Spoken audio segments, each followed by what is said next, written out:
Okay. All right. So how high would you suggest? All right. So we'll call that 3 o'clock from my vantage point. 3 o'clock. Where's the headphone volume? This is headphone volume. Test, test, test, test, test. Perfect. Okay.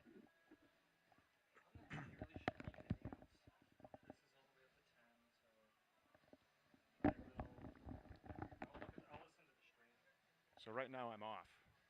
You're saying? Yeah. But I can hear myself because. Oh, I see. So when I go stream, we're saying 3 o'clock. Okay.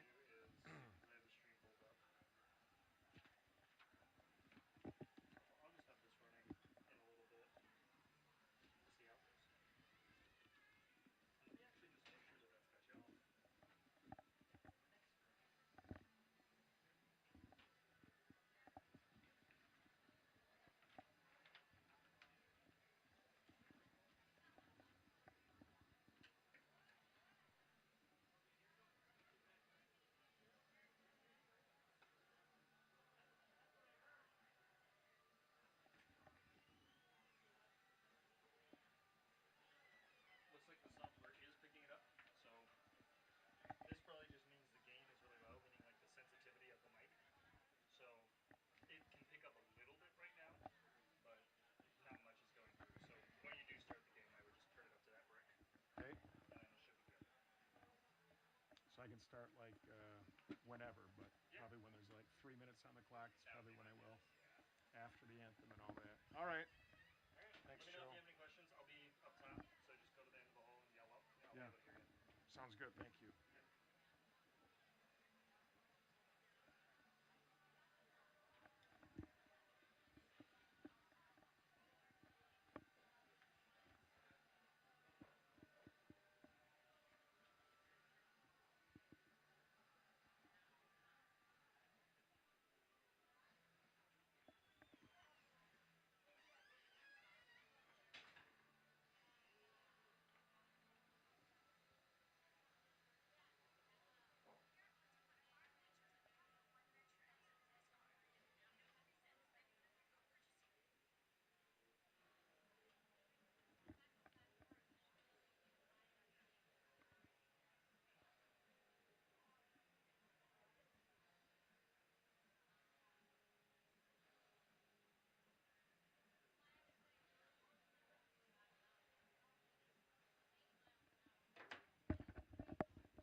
Test 1, 2.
come do color? Jordy, you gonna come do color? Hi. Come on, Jordy. I'll set you up.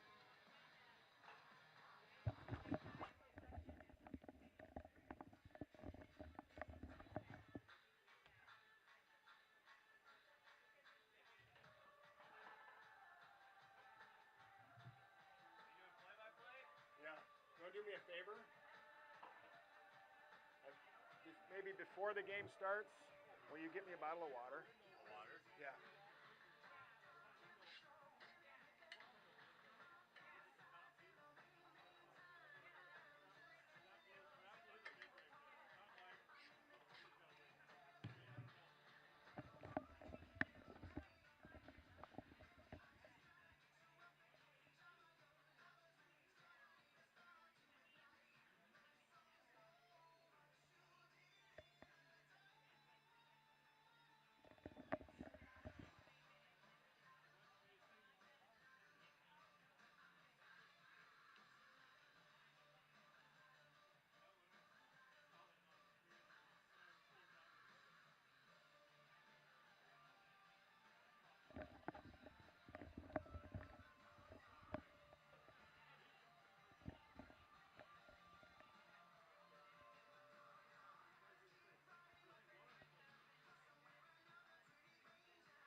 season. At this time, we ask you to stand, remove your hat, and place your hand over your heart as we respect the American flag during the playing of our national anthem.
Tonight's Eastern Coteau Conference game features the visiting Waverly South Shore Coyotes and your Great Plains Wizard Panthers.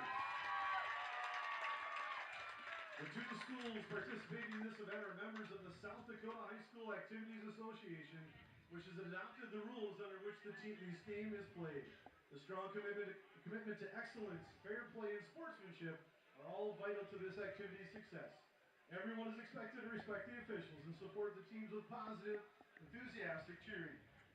The Eastern Coteau Conference would like to thank all its corporate sponsors this year. The sponsors for this evening's contest are Dwayne's Floor Covering, Bendix Technology Center, Catalyst Construction, and the Bolt Farmers Elevator. Thank you for supporting these student athletes. We will now introduce the starting lineups for each team. First, for the cheerleaders for the Coyotes, Madison Hansen, Emma Plouffe, Katie Reveley, Taylor Robertson, Penelope Paulo, Savannah Bird. The Coyote cheer squad is coached by Selena Fulcher. Here's the starting offense for the Coyotes. So the running back, a 6'2", senior, number 1, Jace Jellis. A wide receiver, a 6'4", senior, number 2, Sam Applehoff. At the line, a 6'2", senior, number 3, Brady Eshen. At tight end, the 6'2", junior, number 4, Kyle Nealon. At quarterback, 6'3", senior, number 7, Zach Reese. At running back, a 5'10", senior, number 9, Colton Kranz. At wide receiver, a 5'10", junior, number 40, Monty Thompson. At line, a 5'10", junior, number 54, Drew Wenches.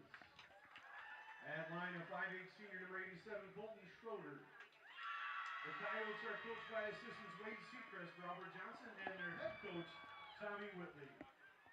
Here is your starting defense for your GPL Panthers.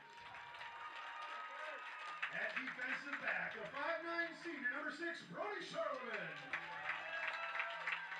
At defensive back, a 6'2", senior, number 11, Hayden Carley. At defensive back, a 6'4", sophomore, number 16, Logan Bergen. At line, a 6'2", senior, number 18, Austin Rubendahl.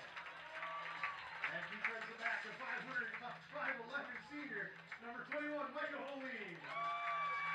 At defensive end, a 6'2", senior, Lucas Johnson, number 23. At linebacker, a 6' senior, number 31, Colin Lowe. At linebacker, a 5'7", senior, number 32, Grayson Lees. At line, a 5'11", junior, number 40, William Krenz.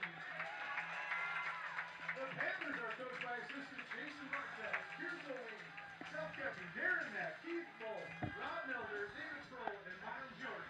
And your head coach, Aaron Sloyster. The game will be officiated by Steve Van Erdy, Troy Johnson,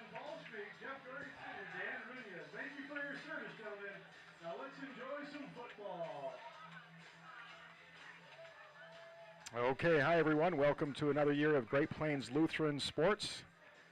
We are delighted to have you with us tonight, no matter where you are watching the game. Being played here at Watertown Stadium on a beautiful field, bright, sunny skies, and very green grass. The field looks like it's in great shape tonight for this home opener, the season opener for the Panthers of Great Plains Lutheran, playing host to the Coyotes from Waverly, South Shore.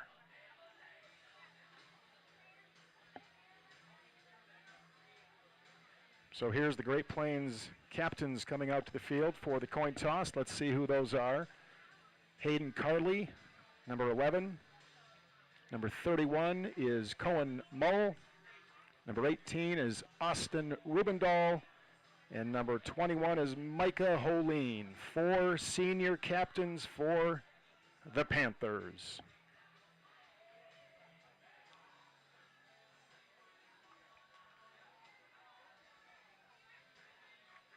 And so what type of game should we expect tonight? Well, here's a couple of thoughts. I talked to Aaron Schleusner, the coach for the Panthers, and the first question I asked him was about last year's game between these two teams. Played at Waverly South Shore. The final score was 46-0, won by Great Plains, and I asked him if that score last year gives any indication to what type of game this will be tonight. And he gave me a one-word answer. Starts with the letter N. You can probably figure out what he said. He said no.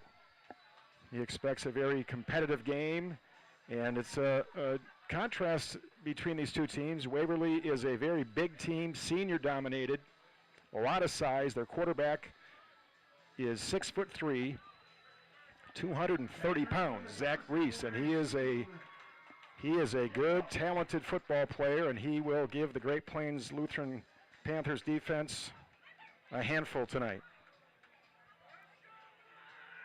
Meanwhile, Great Plains, they boast a lot of speed. Speed in the backfield, speed at quarterback, speed on defense. So it is a little bit of a contrasting style between these two teams, size against speed. A special shout out to our chain gang, Gene Yeager. And Coach Schleusner said that the key against a team as big as Waverly South Shore is to trust your technique and to stay in your technique in order to bring down the size they'll have to compete against tonight from the Coyotes.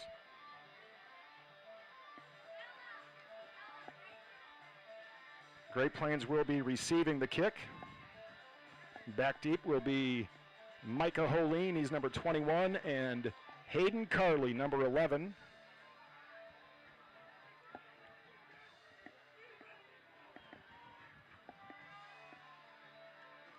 Temperature at game time hovering around 80 degrees. Back to receive for the Panthers. Ramirez for the kick on the Coyotes.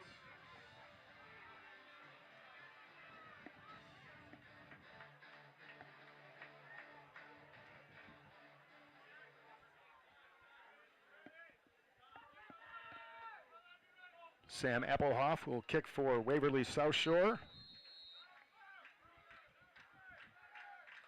And the 2024 football season is underway, and this will be Micah Holeen.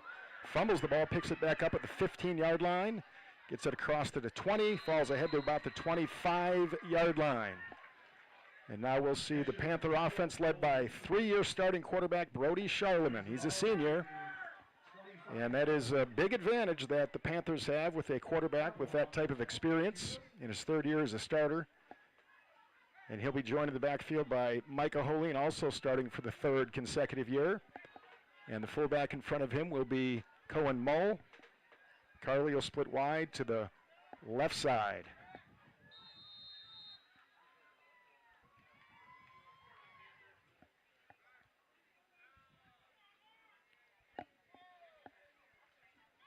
Here's a pitch to Holeen running left.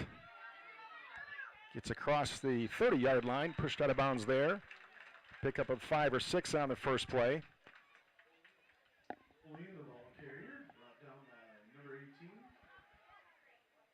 A lot of familiar names and numbers out there for the Panthers. We'll call them out here as we go along. Center is number 40, William Krenz. Played that position a year ago. He's a junior now at 5'11", 240.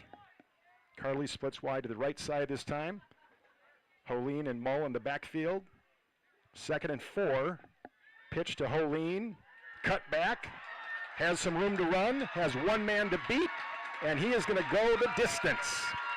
That is going to be a 64-yard touchdown for Micah Holeen.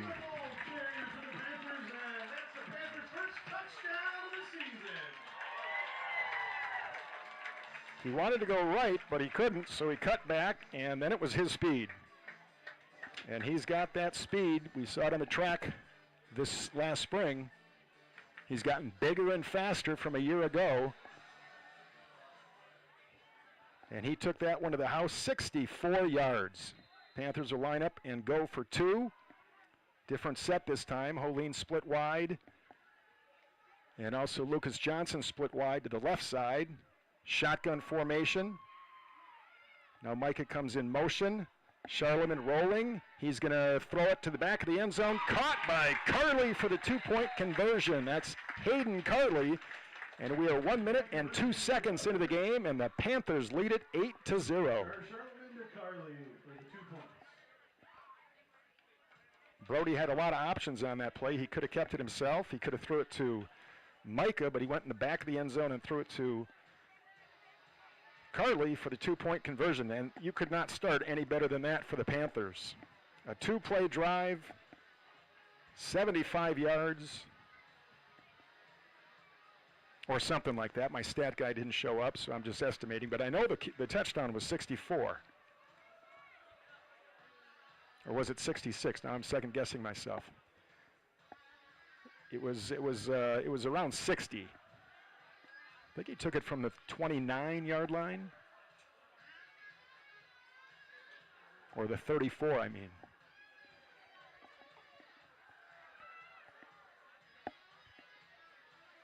Either way, an ideal start for the Panthers.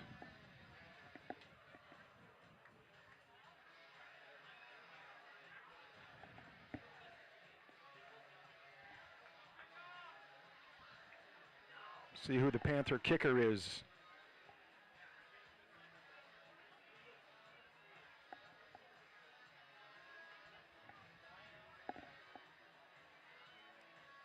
Might be freshman Samuel Tomzak. I think I saw him out there with the T, number 8.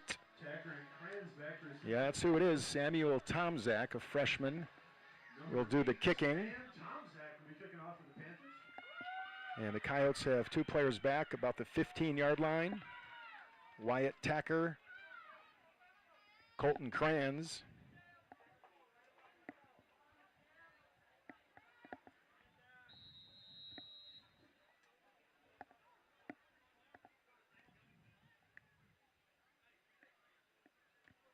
There's an onside kick, but it's jumped on by the Coyotes. Or maybe a squib kick is a better way to describe that. Coyotes jump on it at the 45-yard line. Take over at their 45-yard line, 1st and 10.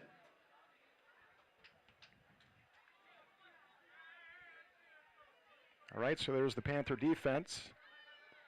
On the line is Austin Rubendahl, Lucas Johnson,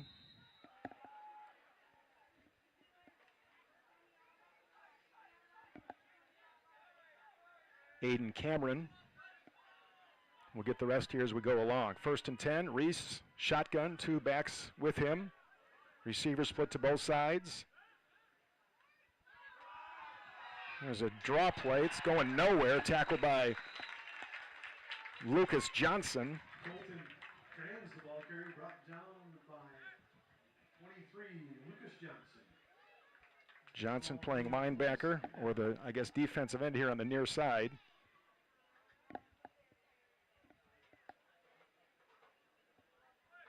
Back deep are Micah Holeen and Brody Charlemagne. Corners are Carly. On the near side, here's Hayden Carly. Here's 2nd and 10 from the 45. Low snap, scooped up by Reese, being chased. And he's not going to get much. Flag on the play.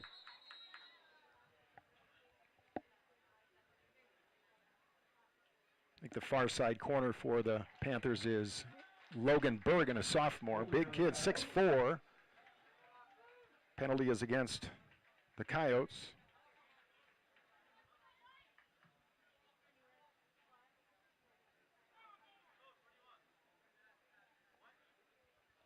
So it'll be 3rd and 8, or he'll take the penalty. Holding will be a 10-yard penalty. They'll take 10 yards back. And now it will be 2nd down and long from the 36-yard line. 2nd down and 19 for the Coyotes. Penalty 2nd and 19. Reese again from the shotgun.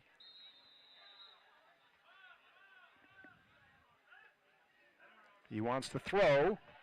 He'll throw it downfield, and the ball is overthrown, incomplete. Bergen on the coverage. Pass intended for Sam Applehoff. It'll be 3rd and 19 for Waverly South Shore.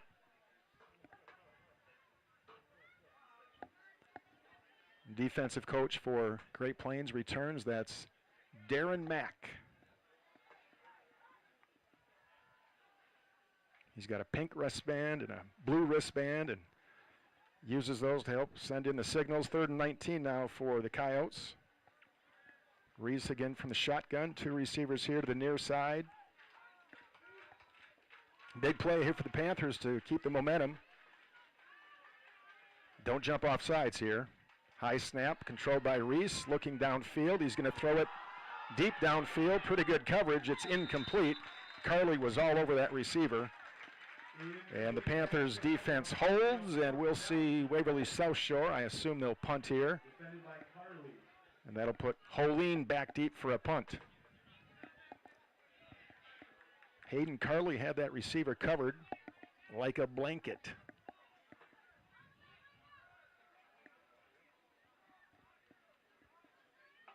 Micah awaits the punt about the 30-yard line.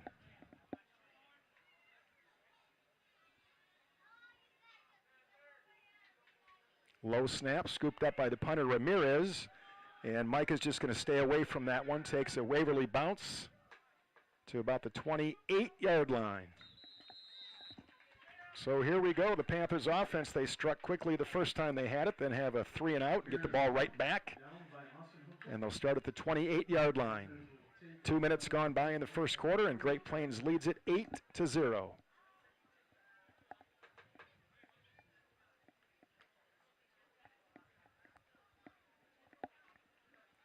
Coach Leusner said his team is healthy. There's a few with nagging injuries, but everyone available tonight. Great way to start the season. Looks like the Panthers have a few more players in uniform than Waverly South Shore. Kind of a hot night for players, so that depth will be a factor. Brody will give to Mull up the middle, makes a man miss, and then gets across the 35-yard line. Lost the ball, and it's recovered by Waverly South Shore. He made one man miss, and then he got wrapped up and dropped the ball. And that's a turnover that Waverly South Shore needed, and they'll take the ball in Panther territory at the 37-yard line.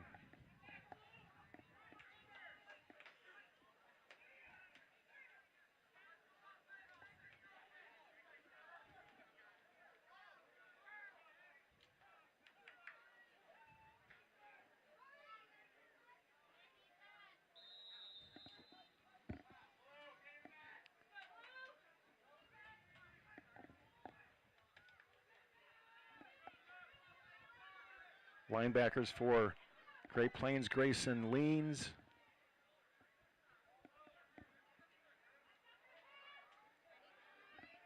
And I'll get that other one here in a minute. Shotgun for Reese, 4 receivers to the far side.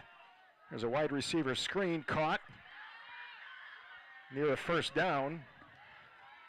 That's Colton Krantz on the catch. Screen pass complete. Brought down by Leans. It's enough for a Coyote first down. Receiver was Colton Krantz for the Coyotes.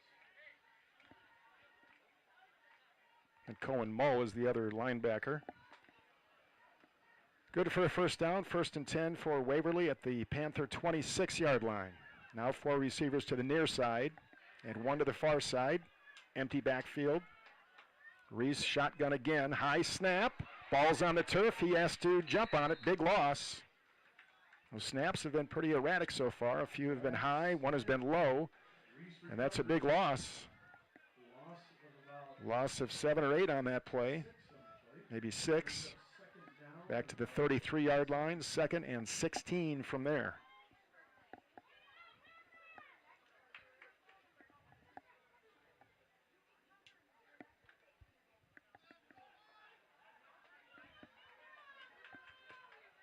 Center is Drew Winches for Waverly South Shore. 4 receivers to the far side, 1 to the near side. Zach Reese, the senior quarterback. There's a good snap. Being chased out of the pocket. Now he's going to keep it and run. And he's brought down just outside the 25-yard line. Carley was there. Aiden Cameron on the stop. He's a big boy to bring down. Going to need more than 1 on most times you get him in the open field to bring him down. 6'3", 230. So 3rd and 11 here from the 26-yard line. Brings up 3rd and 11. Seen that 4 receiver set this entire series. This time something different. Jealous in the backfield along with the quarterback on 3rd and 11. Shotgun snap. First receiver not open. He's going to keep it. Run around the right side. And he's going to go all the way in for a touchdown. Or do they call him out? No, it's a touchdown. His initial receiver he didn't like on the left side, so he tucked it and ran and got all the way in the end zone for a touchdown. There's that big body. They had a couple of chances, but he's just so big and hard to bring down one-on-one in the open field. And Waverly South Shore within an extra point away from tying this game. They will also go for 2. Full backfield this time. Receiver split to both sides. Now they'll empty the backfield. Snap is good. Reese throwing in the end zone. It's intercepted. And this can be run back, I think. No, this is not college ball. I guess it can't be. That was intercepted by Brody Charlemagne. I think at college in the NFL, he can run that back for 2 points, but it's a dead ball on a turnover. Got the crowd pretty excited and the announcer pretty excited. But it does preserve the lead for Great Plains with 7:47 to play first quarter. Great Plains 8, Waverly South Shore 6.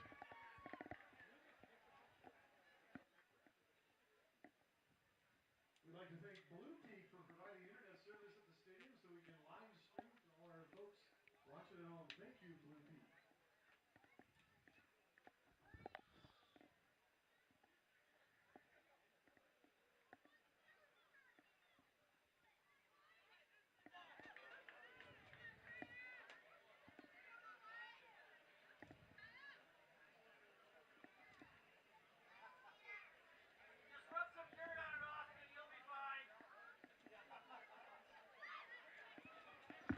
So Waverly South Shore able to capitalize on that turnover by the Panthers. And their quarterback, Zach Reese, runs it in from about 25 yards. And it's 8-6. Panthers will send Carley back deep along with Ryan Genstead. Ramirez kicking off from the 40-yard line.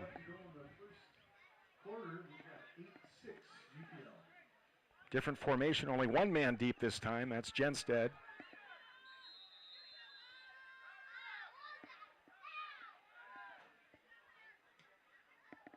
It's going to be picked up by one of the upbacks.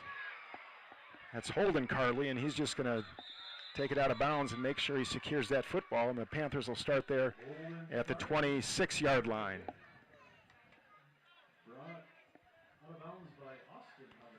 So the Panthers have had 3 offensive plays tonight, all 3 runs.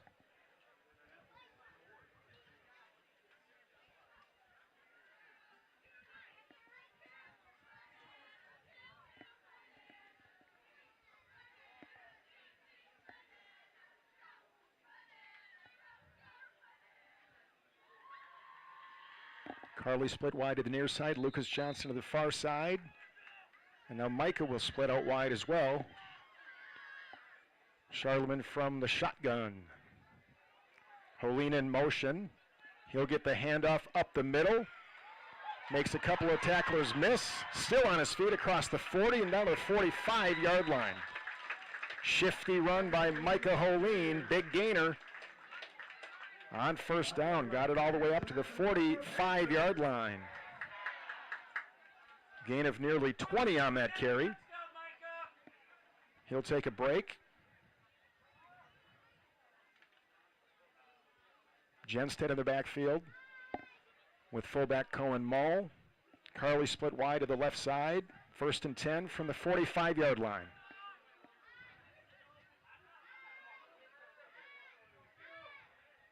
There's a pitch to Genstead running left, trying to get outside. Good speed, gets outside and goes across the 45-yard line.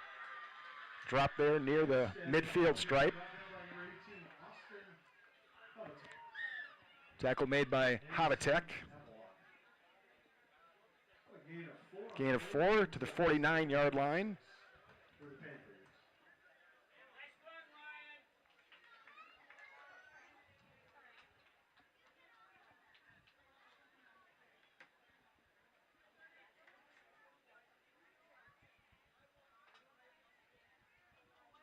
Second down and 6. Clock running with 6:30 to play here in the first quarter.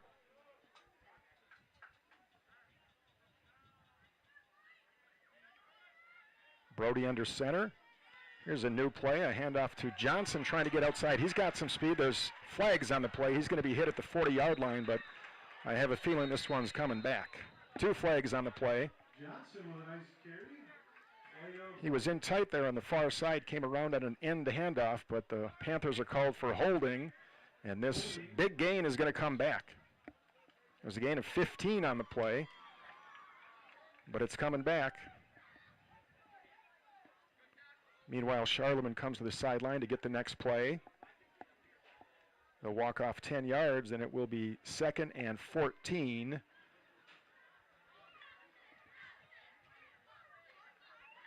All the way back to the 37-yard line. It's going to be more than 2nd and 14 from there. Panthers will have 2nd and 17. There you go, 2nd and 17. This time 2 receivers will split wide to the far side. Mull in the backfield, Charlemagne from the shotgun. Still hasn't thrown a ball yet. Mike is in motion, this time Brody. Other than, I guess, the 2-point conversion. He's going to throw this one kind of up for grabs, and that one is going to be tipped and intercepted by the Coyotes.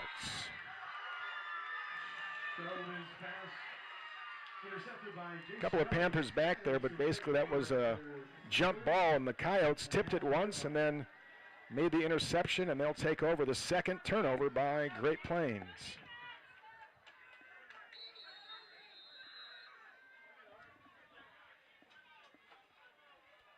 Got an official timeout with 5:49 to play in the first quarter. Panthers leading 8-6.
First and 10 for Waverly at the 31-yard line. Reese will be from the shotgun with Tacker and Ramirez in the backfield, and receivers split to both sides.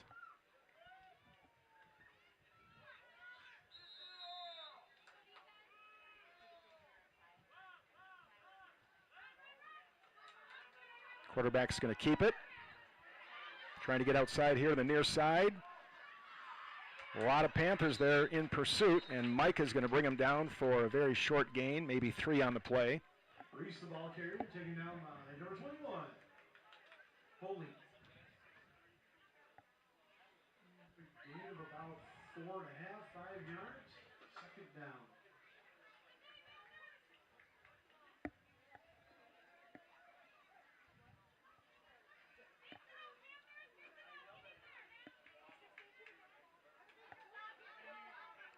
Second down and 6 from the 35-yard line.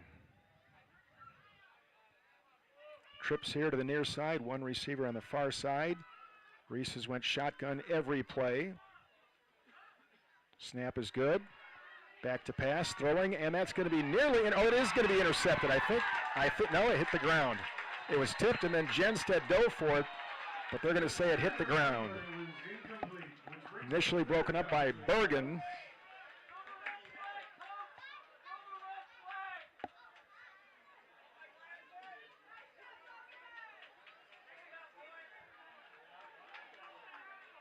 So here comes a big third down play for the Panther defense. 3rd and 6 from the 35, 36-yard line. Reese threw right into coverage there and was broken up by Bergen. And Waverly South Shore is going to take a timeout before this big third down play. We'll take a short break and we'll be right back.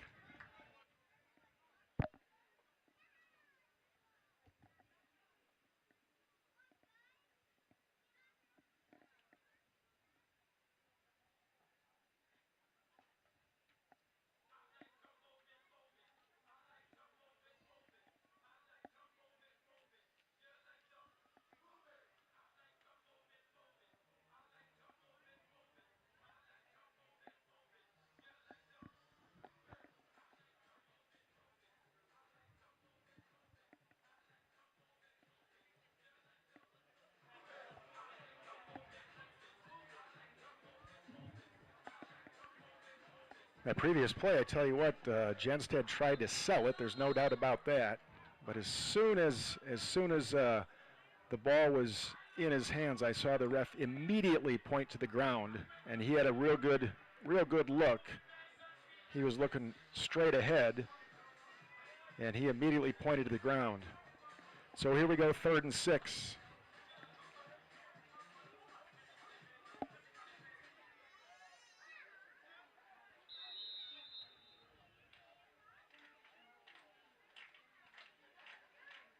Panthers have done a pretty good job of getting some pressure on Reese so far in these passing plays. Shotgun snap's a good one, straight drop back, throwing deep downfield, and it is going to be incomplete.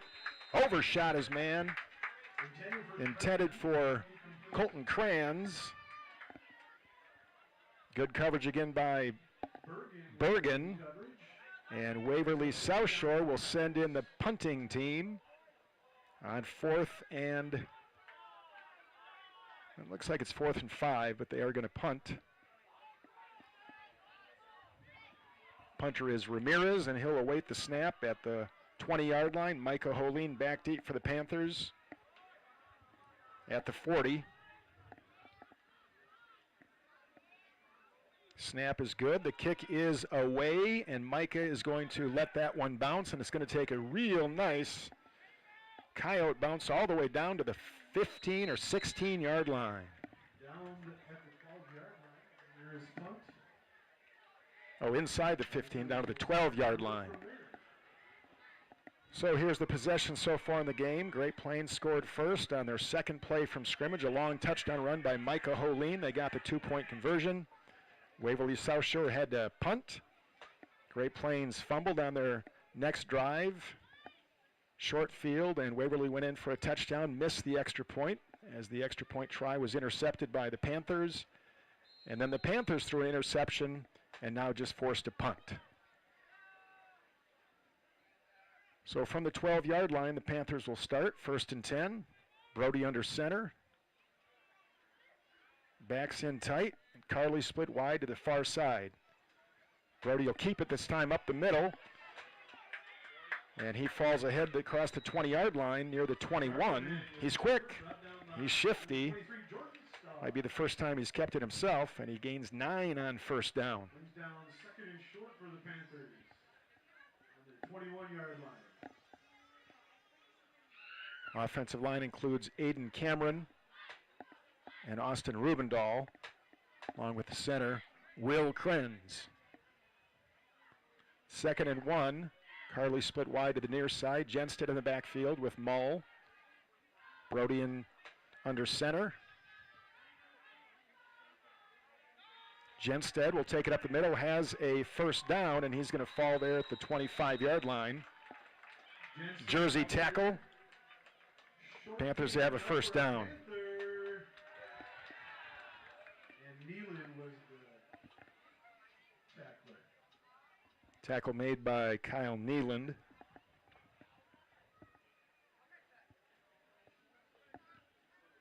Holine back in for the Panthers as they have the ball at the 25-yard line. 4:10 to play 1st quarter, leading 8-6.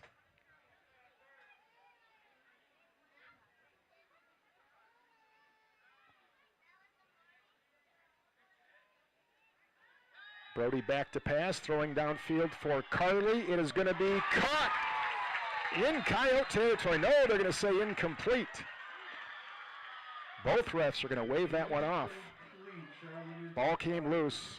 Great attempt by Carly. Good pass, right on the money, but it was broken up, or he dropped it when the ball hit the ground. I'm not sure. Looked like initially he had it. Pass was right there. Nice to know that that play is available for later on. Might loosen up the defense a little bit against the run as well. 2nd and 10 here from the 25. Jenstead back in. He'll split wide to the left side with Carly. Brody will go from the shotgun this time. Jenstead in motion. Fake handoff to him. Brody will keep it around the left side. Gets upfield and lunges for that 1st down stick. He's going to be short. He got across the 30-yard line. Stepped out at the 32, so it's going to be 3rd and 2, a big 3rd down play here for the Panthers to keep this drive going.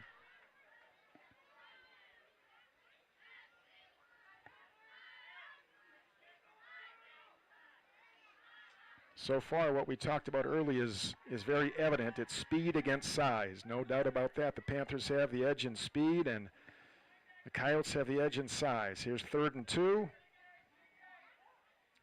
Holine back in the backfield. Eye set behind Mull. Charlemagne will pitch to Micah, trying to get outside. Now he's going to cut back, dive ahead. He's going to be short of a 1st down. Maybe got a yard. Option to Holine, brought down by number 7. And what do they do on 4th and 1 from the 33-yard line? Maybe it's 4th and it's a long 1 or a short 2.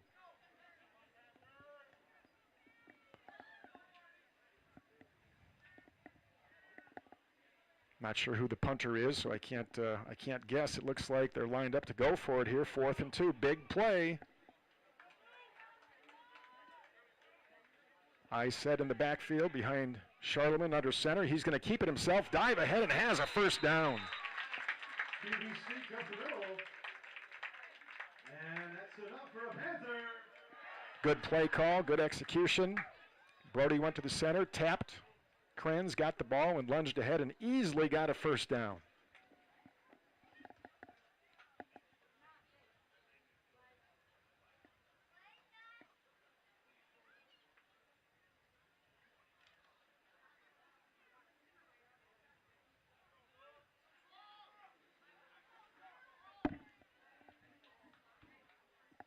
Receivers to both sides. Micah with the wing here to the near side. Brody back in the shotgun. 2:20 to play 1st quarter.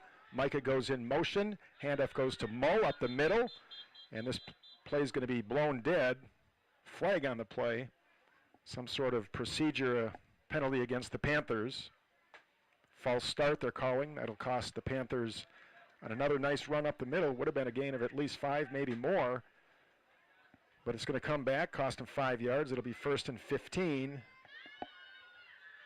False start or illegal formation on the Panthers.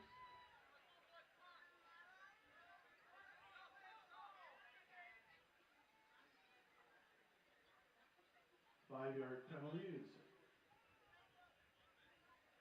1st and 15 from the 30-yard line.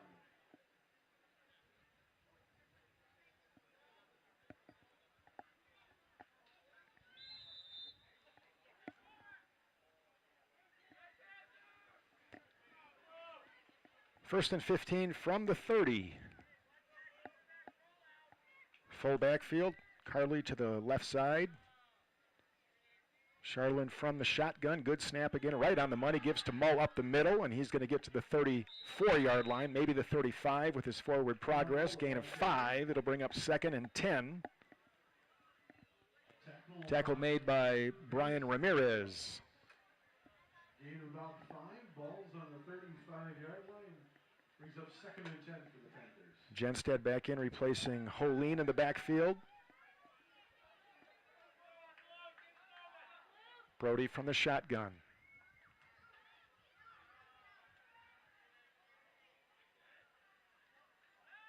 Option play. Oh, Brody lost the ball, and then he decided just to keep it. He was going to pitch, I think, but the ball kind of started to squirt out of his hands, so he just decided to keep it, tried to reverse his field, and that's a big loss for the Panthers. And it's going to be 3rd and long here for Great Plains with a minute to go and the clock running here in the first quarter. See, the ball was at the 35, I think, so a loss of 7 or 8 on the play. 3rd and long. They need the 45 for a first down.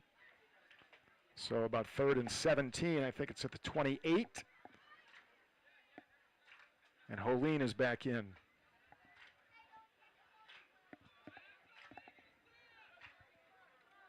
I do want you to stick around at halftime because the volleyball coach from Great Plains Lutheran is going to come up here, put on a headset. We're going to talk about Panther volleyball. It should be an exciting season. We're going to set a preview with Coach Carly.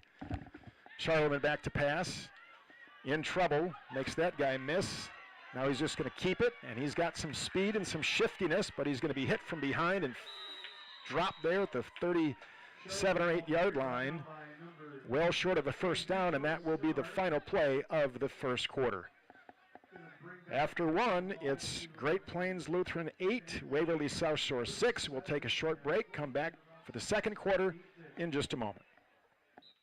That is the end of the first quarter. Your score, Waverly South Shore Kyle 6, GPL 8.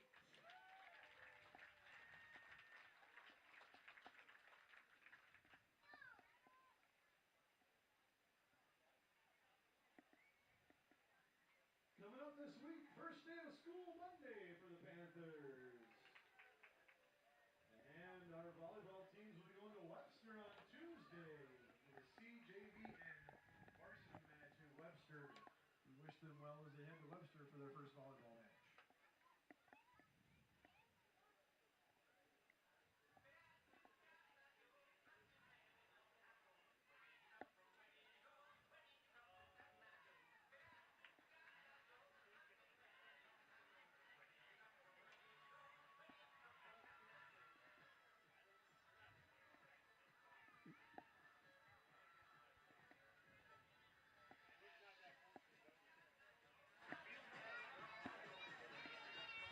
All right, as we get ready to start the second quarter, I'd like to give a shout out to Rhea, who's watching this game from Wisconsin, and she just finished her first week of school. And so what do you think a 6th grader would do after 3 days of school on a Friday night, besides watch high school football?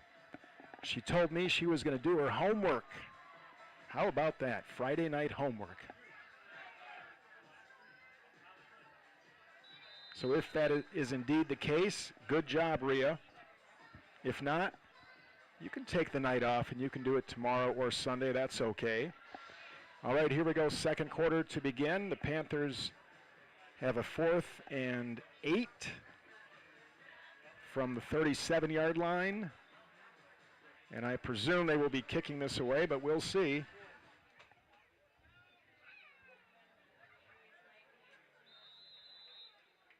That's the case. Kicker is Logan Bergen, the sophomore. Need a good snap here. So far, all the snaps have been really good. And of course, I shouldn't have said that. Snap is perfect again. The kick is away. A wobbler near the near sideline. It's going to go out of bounds at the 34-yard line. Not a bad punt for the first one, and the Panthers punt for the first time, so their drives have went touchdown, fumble, interception, punt. Waverly punt, touchdown, punt.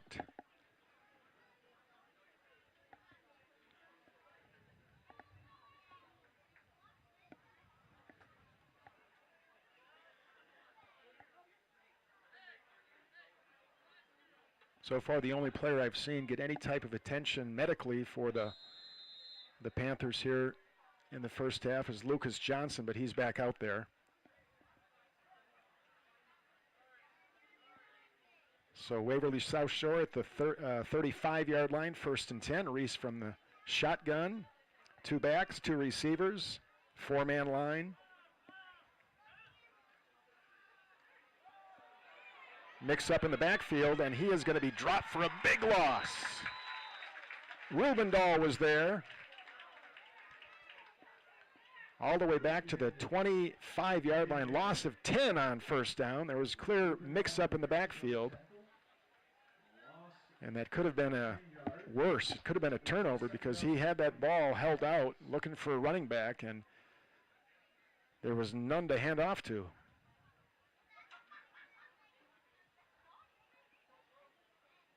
So see if the Panthers can capitalize on this. 2nd down and 15.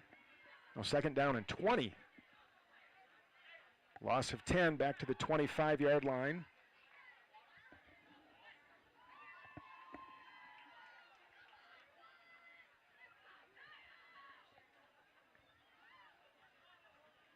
Three receivers to the near side, 1 split to the far side. 1 back, shotgun snap. Reese chased out of the pocket on the run. He's going to throw it, has a man. There's a flag on the play. Ball's taken near midfield, still on his feet. That is Kranz, but there's a flag on the play. I think they're going to call holding on Waverly South Shore, and this play is going to come back. And that's the call. Pressure on the quarterback, and they caught one of the Coyote linemen for holding, and a big gain is coming back. It was already 2nd and 20, so this is going to push the Coyotes back even further. So I talked to Coach Schleusner before the game. I gave him about a half a dozen questions, and another one of the questions was about the conference here, and who's going to be near the top. Or no, that was someone else who told me that. Anyways, I have it from a good source that this ECC conference battle in football will possibly come down to these 2 teams and Britton Hecla.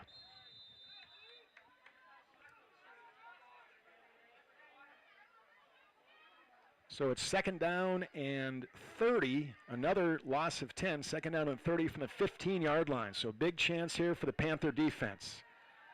Reese back to pass. He's going to throw it across the middle. The ball's going to be caught near a 1st down, and it is a 1st down. Jenstead on the coverage, on the tackle. Caught by Kyle Needland. 35-yard gain on 2nd and long, and that takes it up to midfield. Big receiver, big quarterback.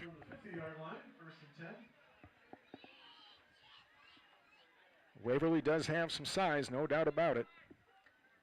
Ball's right at midfield.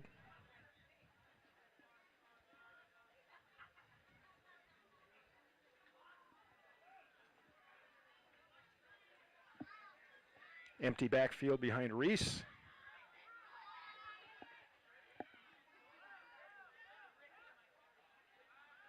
Wide receiver screen. Short gain. Jersey tackle there for the Panthers. Brought down by Grayson Leans.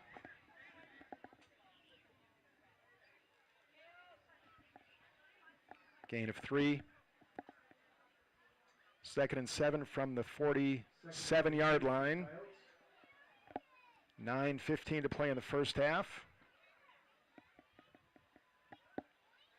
As expected, this game is nothing like the game a year ago, which was all Great Plains.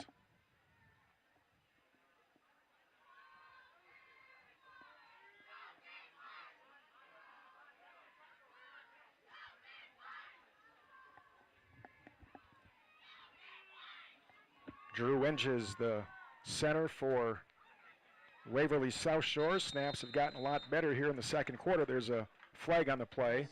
It's going to be a false start on the Coyotes. That'll cost them 5 yards.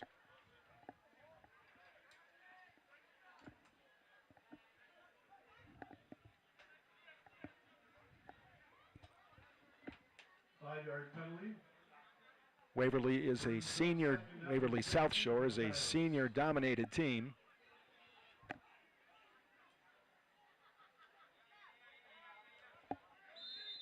The Panthers have 5 or 6 seniors, all playing quite a bit. 2nd and 13, back across the midfield stripe. Reese across the middle, incomplete. Intended for Kyle Neeland, he's a junior. Incomplete coverage there by Charlemagne. And it will be 3rd down and 13 for Waverly at their own 47-yard line. They need the 40 of Great Plains for a first down. So it's 3rd and 13.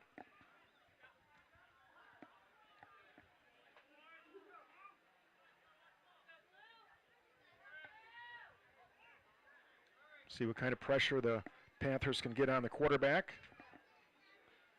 They've got to him a few times so far tonight. Shotgun again.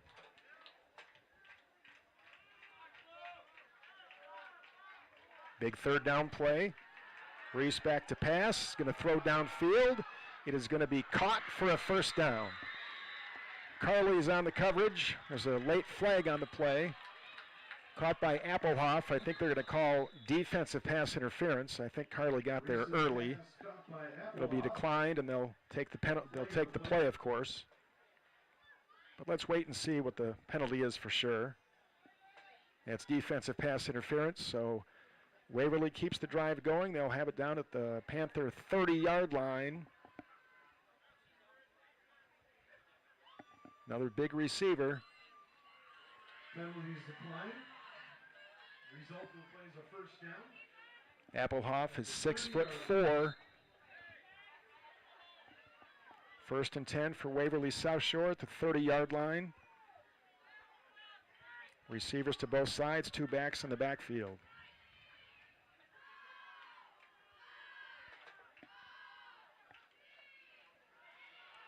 Here's a handoff.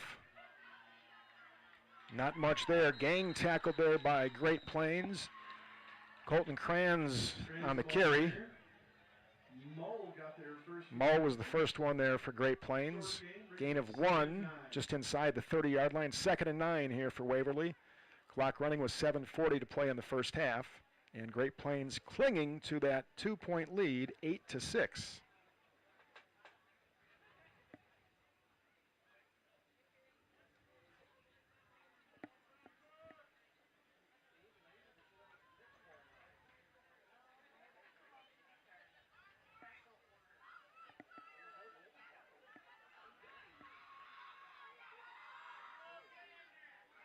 Reese looks over the defense on the 2nd and 9, gets the snap.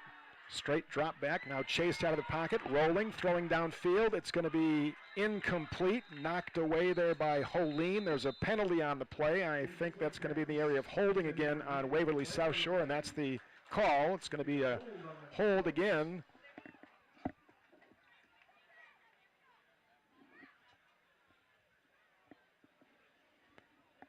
And that'll cost the Coyotes 10 yards.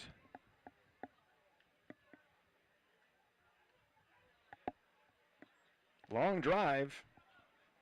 Penalties on this drive keep pushing Waverly back, but they've had 2 long first down conversions to keep the drive going. It's going to be second and long again. The ball's taken all the way back to the 39-yard line. Second down and 18 or 19 from there. Panthers again a chance to have their defense step up on second down and long. Reese is back to pass. In the pocket, now being chased. He's going to keep it and tuck it and run. And he's going to be brought down there at the 30-yard line. Flag on the play. Flag on the play. No idea what this one might be. It was in the area of the tackle, maybe a face mask.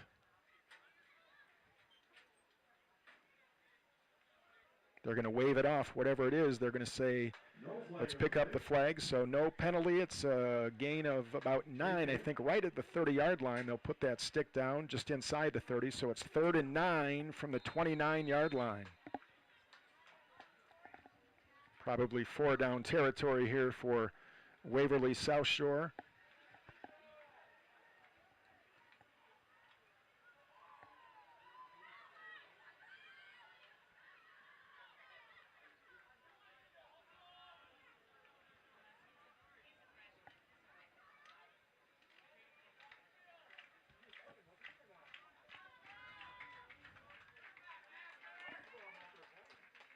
Shotgun snap, straight drop back, throwing to the near side, near the end zone. It's going to be broken up, incomplete in the end zone.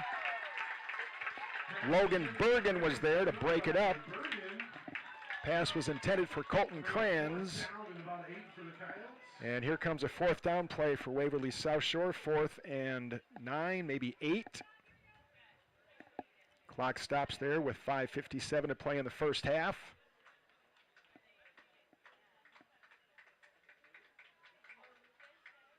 I think I see a kicker in there. They're going to try a long field goal. This will be a 44-yard field goal. You don't see that real often, I don't think, in high school football. It's going to be placed at about the 35-yard line, maybe the 34, so this is a 44, 45-yard field goal attempt. Low snap, and they're going to kick it away, and the kick is going to be good. The snap basically rolled to the holder, but he kept his composure. The kicker kept his composure, had to wait because the timing was off, but he patiently waited and drilled it. 45-yard field goal, might have been good from 46 or 47.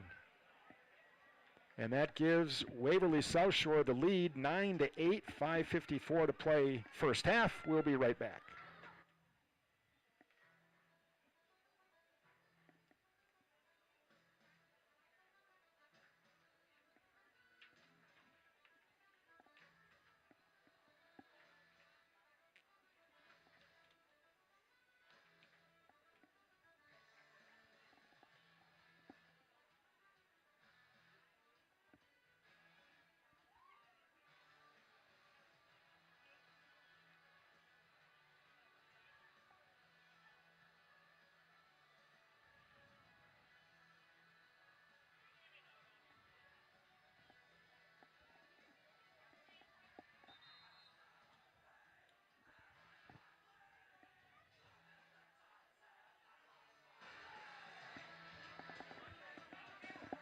So Brian Ramirez with a 45-yard field goal to give Waverly South Shore a 1-point lead here halfway through the second quarter. Brian is a senior, and he will kick off now. Back deep for Great Plains is Jenstead. He's the only man deep. Different formation than how the Panthers started earlier in the game with 2 players back deep. Ramirez is going to squib kick it, and that is a loose ball jumped on by the Panthers, and they're going to get good field position. Squib kick was jumped on there by Caleb Canas. Did the right thing, secured the ball, and fell on it. See if the Panthers can get this running attack going, but before we do, we're going to take a water break again with 5:52 to play first half. Waverly South Shore leading 9-8. We'll take a short break and be right back. Kids, don't forget we got school pictures on Monday. Dress in your best. Don't forget to comb your hair.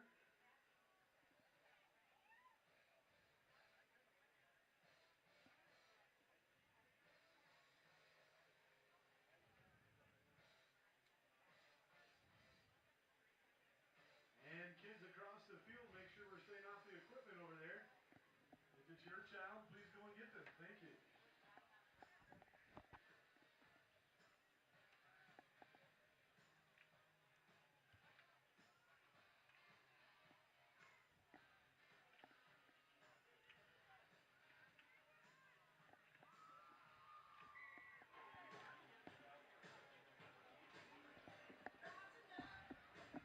All right, the Panthers are going to start here at the 42-yard line. Very good field position. Both teams have tried that little squib kick as a kickoff, and the result both times has been good field position.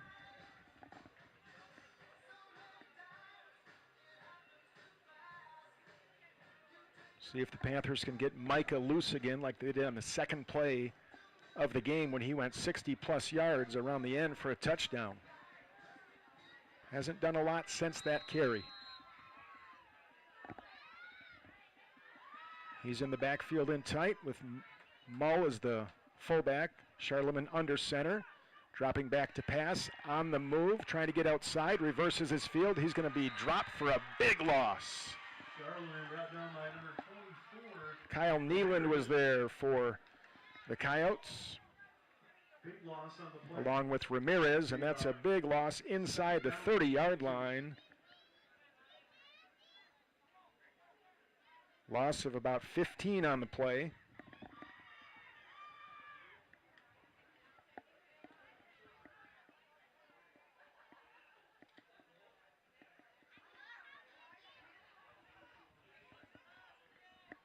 Two receivers here to the near side.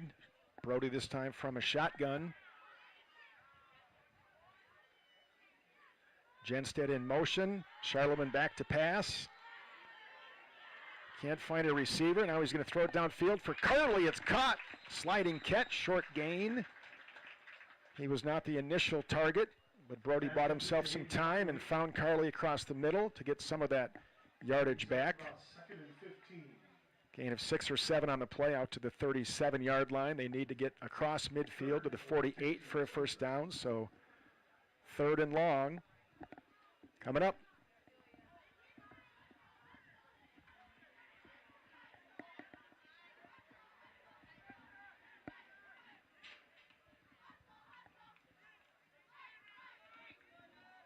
Brody will go from the shotgun. Micah back in the backfield. Brody's going to keep it. Wanted to go left. Instead, he's going to go up the middle and find nothing. Can't even get back to the line of scrimmage. And the Coyote defense steps up and forces a quick 3 and out, if indeed that's what the Panthers do. And here comes punter Logan Bergen. Second straight series here, the Panthers are going to be forced to punt.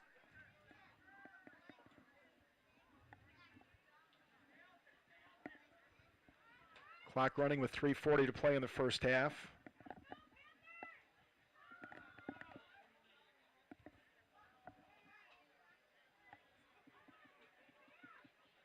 Snap is good.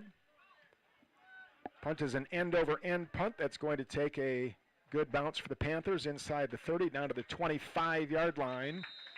Down there with 3:21 to play in the first half. So the Panthers now with 5 drives today, a touchdown on the first drive, then 2 turnovers, and now 2 punts. Waverly South Shore has had the ball 4 times, a punt, a touchdown, a punt, and a field goal. 1st and 10 from the 25-yard line.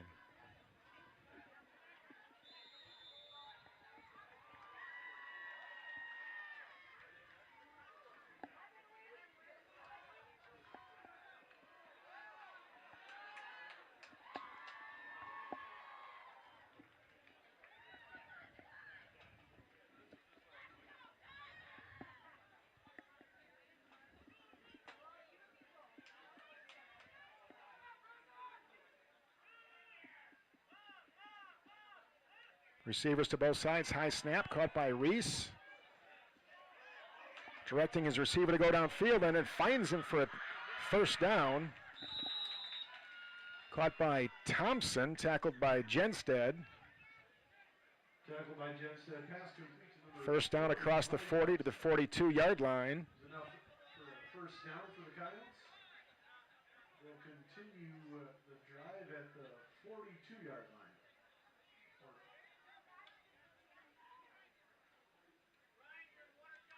First and 10 here for Waverly. 3 minutes to play in the first half.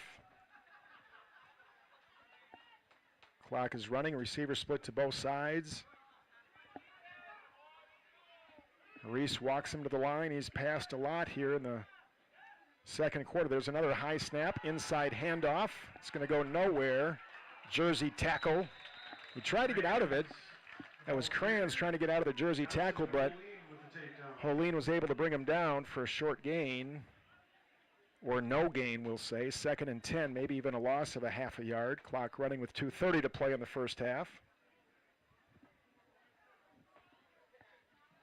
Second down and 10 for the Coyotes.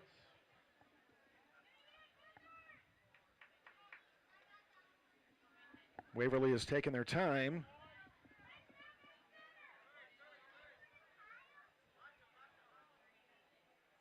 Receivers to both sides. Shotgun snap.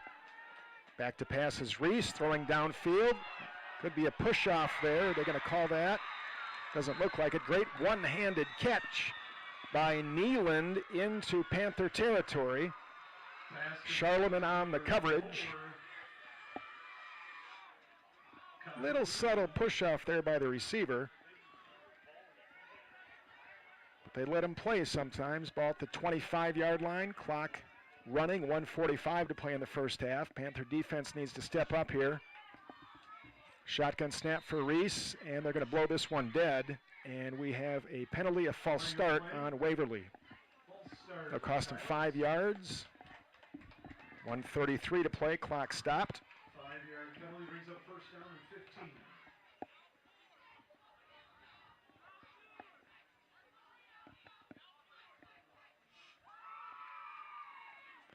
From the 30-yard line, first and 15.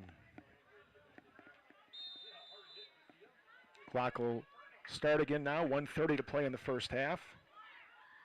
High snap way over the quarterback's head, and he's just going to jump on it for another big loss, all the way back to near midfield. And the clock is stopped. I think Waverly, did they take a timeout? They're stopping the clock. So Waverly will take a timeout with 1:15 to play in the first half. That changes things. That's a big loss. The ball was inside the 30-yard line. It's all the way back to near midfield. See, they need to get inside the 20 down to the 15 for a first down.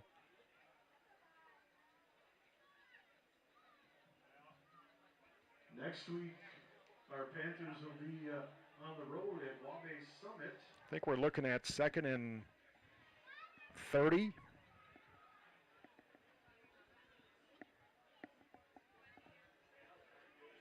They converted a long one earlier in the first half on a pass play. Hamlin 14, Britton Heckler 0. And Elkton Lake Benton is up 35-0 on Waverly Summit. All right, so maybe you heard that score. Elkton Lake Benton over Wabash Summit, 34-0 in the first half. That's who the Panthers play next week. Wabash Summit. Later on in the season, they'll play Elkton Lake Benton. Waverly South Shore has Florence Henry next week. So the ball's at the 48-yard line. Second down from there. 2nd and 33, we'll call it. They need the 15 for a first down.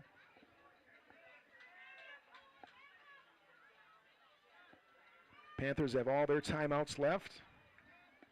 Waverly is down to 1, I believe. Scoreboard says 2, but I think they took one early in the first half. Snap is a good one. Back to pass across the middle. It is going to be intercepted by Micah Holeen. In and out of the hands of Colton Kranz, and Holeen was right there for the interception. And there's the first turnover for Waverly South Shore. And let's see if the Panthers can do something here with a minute 16 to play, if in fact they will try to do something. Down by 1 here late in the first half. Don't want a turnover here. Ball's at the 35-yard line. Let's see how they play it, aggressive or conservative. My guess is aggressive.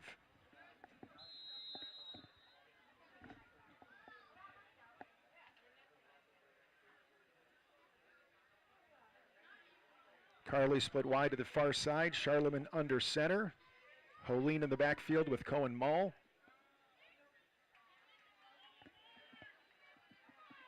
Option, pitch to Holeen, trying to get outside, now cuts it back, makes a move, but there's a flag on the play. This one's going to come back.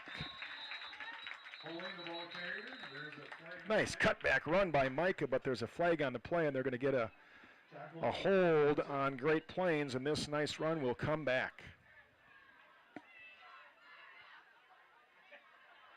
Run of almost 20 yards. That changes a lot of things here on this drive. Would have been first down across midfield, but instead it's going to be way back inside the 30-yard line. They'll put the ball down at the 25-yard line, a minute 8 to play in the first half. Still first down, but now it's 1st and 20. So now the same question is there. Conservative or aggressive?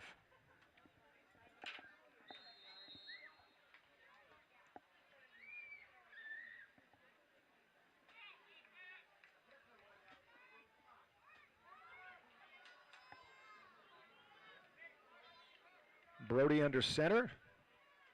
Gives to Micah Holeen, makes that first man miss, and then is brought down across the 30-yard line. Good open field tackle there by Ramirez. And Coach Schleusner is going to take a timeout, his first timeout. Still 3 timeouts left, a minute to play in the first half. Got a few of the yards back. It looks like it will be 2nd and 13 for Great Plains at the 33-yard line. Remember, coming up at halftime here, we'll talk to the volleyball coach for Great Plains Lutheran, Jackie Carley, about the upcoming season, which starts next week, I think Tuesday. She'll know when their first game is. School has not yet started, but that starts on Monday with the opening service at Great Plains Lutheran at 2:30 on Sunday afternoon, and then Monday morning, back at it in the classroom. Next Friday night, Panthers will be on the road at Wabe Summit.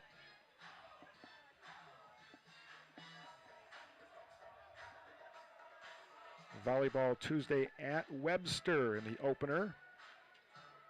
And then at Florence Henry on Thursday.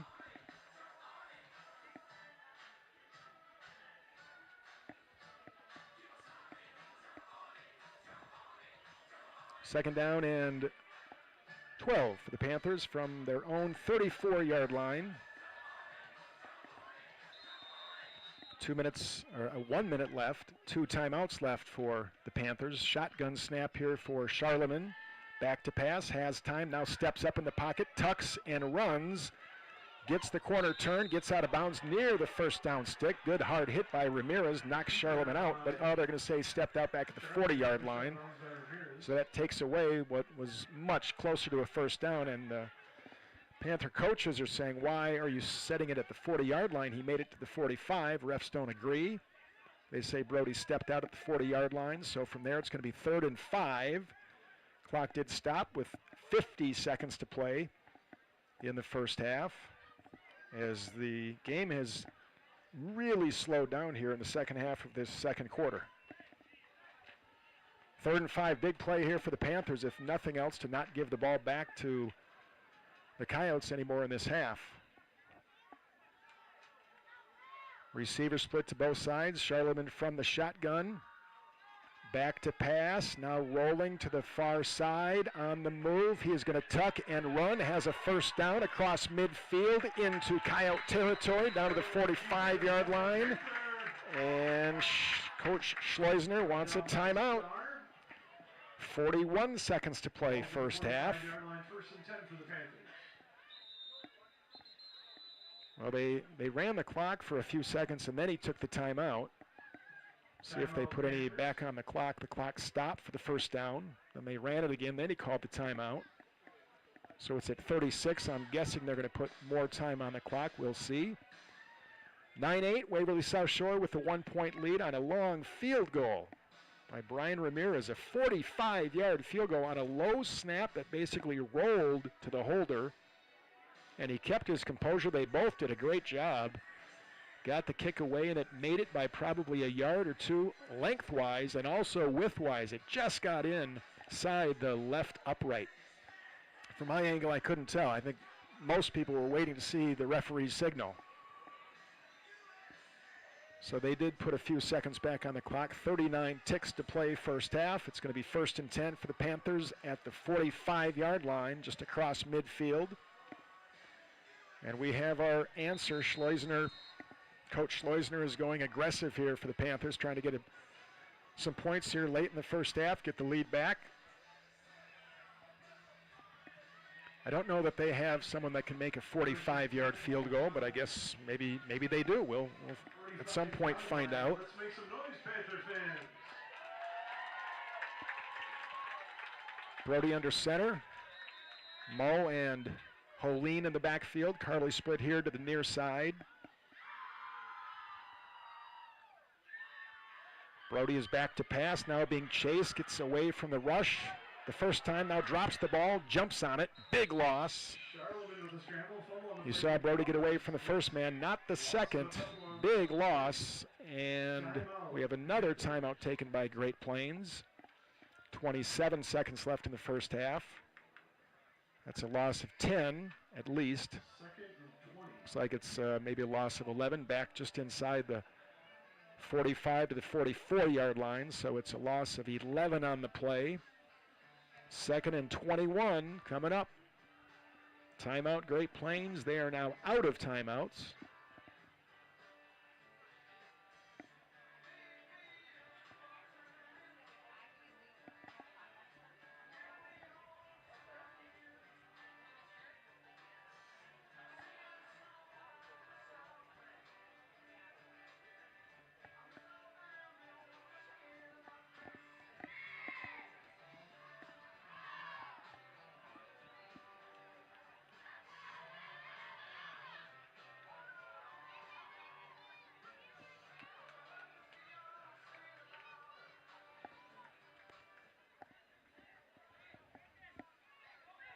Brody will go from the shotgun here.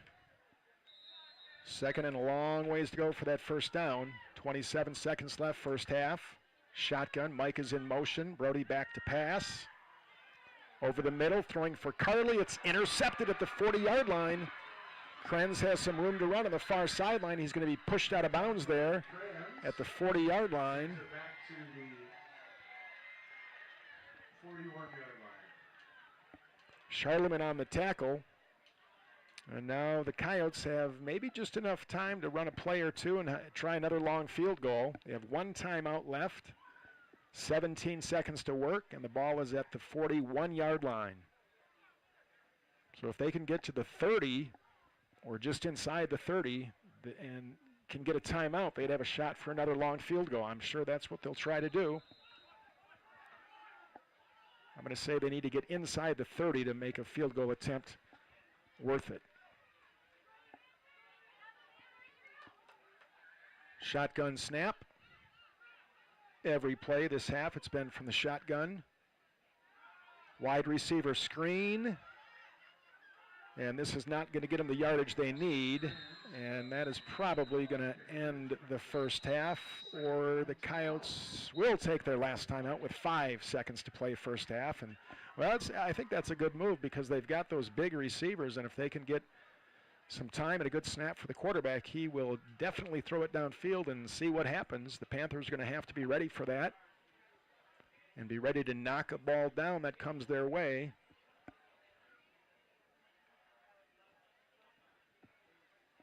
Or better yet, get some pressure on the quarterback and not let him throw it. They put a couple of seconds back on the clock. 8 seconds to play first half.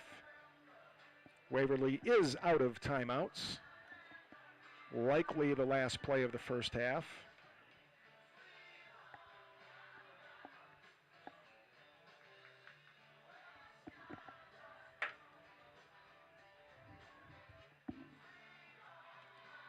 So Applehoff, the 6'4" senior receiver, split wide to the far side, and 3 receivers split here to the near side.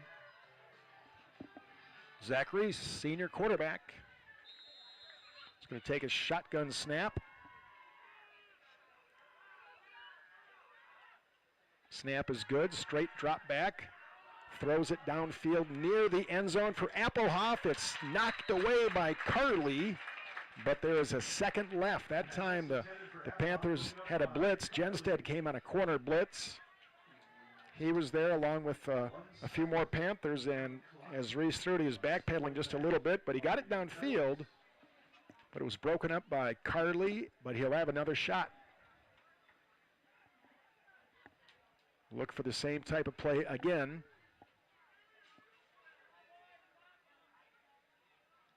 Nope, they're going to try a long field goal. Here we go again.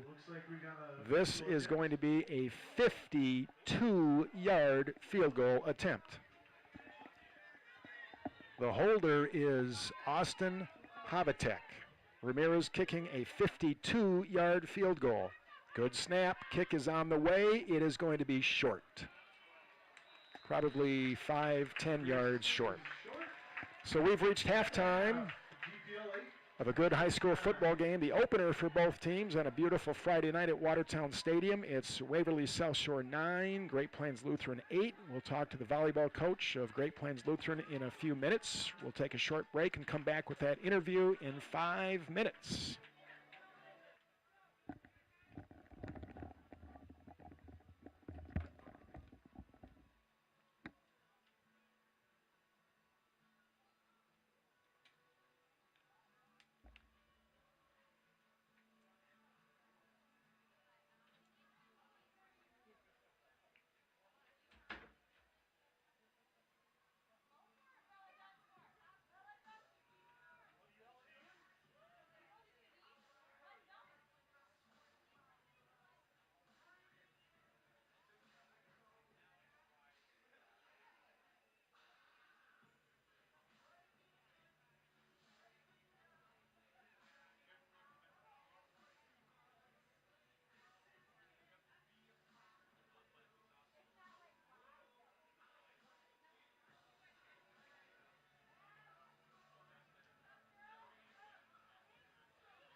Okay, welcome back to Watertown Stadium. Halftime score is Great Plains Lutheran 8, Waverly South Shore 9. 5 minutes before the second half starts, so let's talk to our volleyball coach, Jackie Carley. How are you? Good, thanks for having us.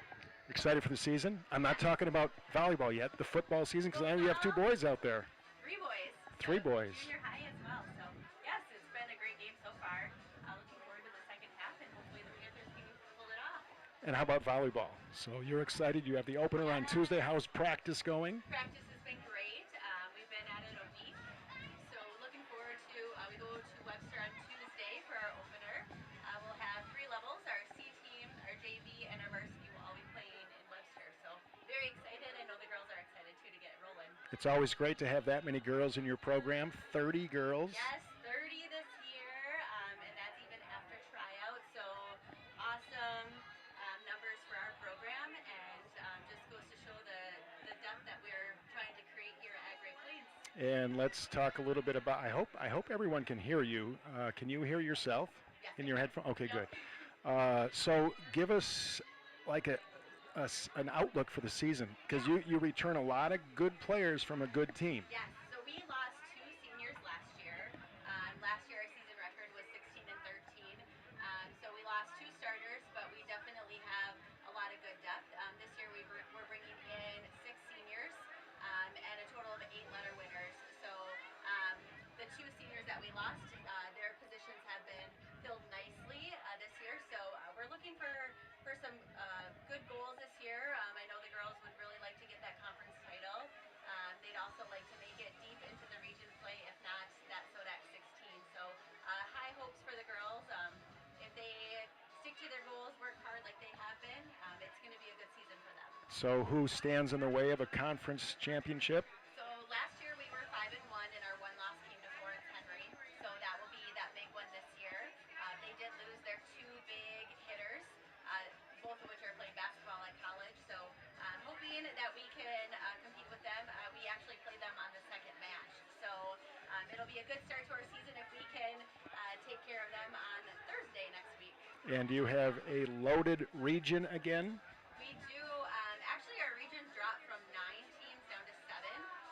Region 1A, we lost Flandreau, and Esteline dropped down to B. But yes, our region is tough, very tough, one of the hardest in Class A. And is your team healthy? Right now, we are battling a little bit of illness. We have Kate Coleman, who suffered an ACL injury last year in basketball. We're waiting for her return. We have a couple ankle injuries. We do have one senior, Myra Lenz, who was out last year with an ACL injury. She's back. So may start out a little bit slower, but hoping to end all healthy. Very good. And how's my favorite player doing? She's doing fabulous. Abby, niece there, she's our outside hitter. Last year she was first team all-conference. So definitely coming in to lead our team this year. So looking forward to see what she can do on the court. All right, this was easy. It was so easy. You're a pro at being interviewed. Okay, well, have a great season. We're excited to follow Panther volleyball. Thanks. Thank you. All right, that's Jackie Carley, the head coach for the Panthers. And as she said, the season starts Tuesday in Webster. We have a minute and a half left before they get the teams ready to play here in the third quarter, so we're going to use that as a break. We'll be back. Don't go away. The second half is going to be exciting, competitive.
receptacles placed every 15 feet, so make sure you find one of those at the conclusion of tonight's game. Thank you.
All right, we're getting set here for the second half of this good high school football game at Watertown Stadium.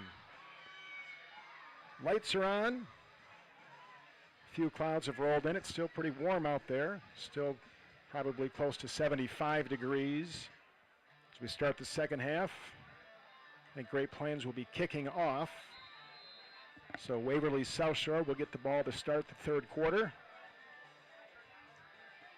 Difference in the game, a 45-yard field goal. Brian Ramirez.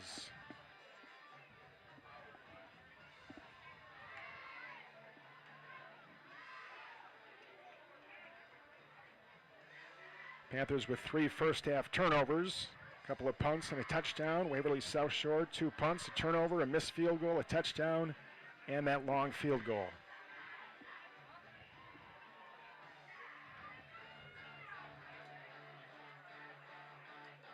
Kicking off for the Panthers will be freshman Samuel Tomzak.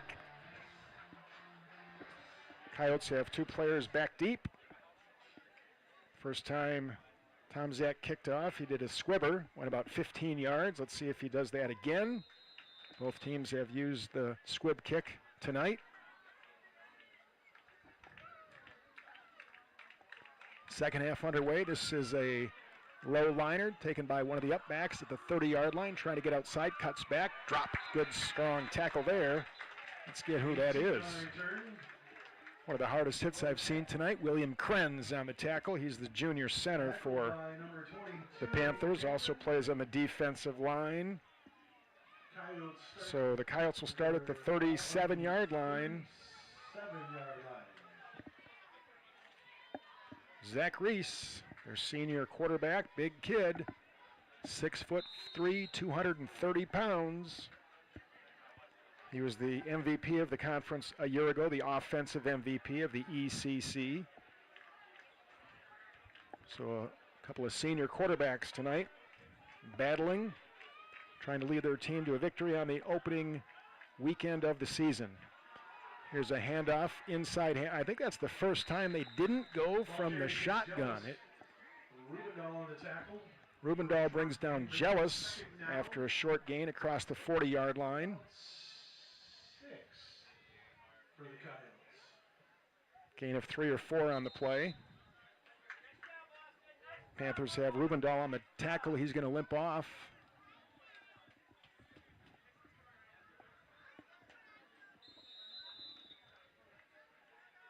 We'll keep an eye on him on the bench, see if it's an ankle or something else.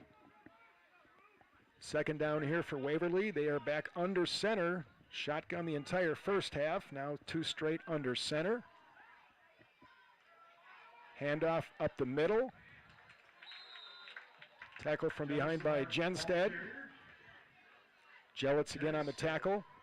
Short gain, 3rd down from the 46-yard line. We'll say 3rd and 4. So a chance here for the Panther defense.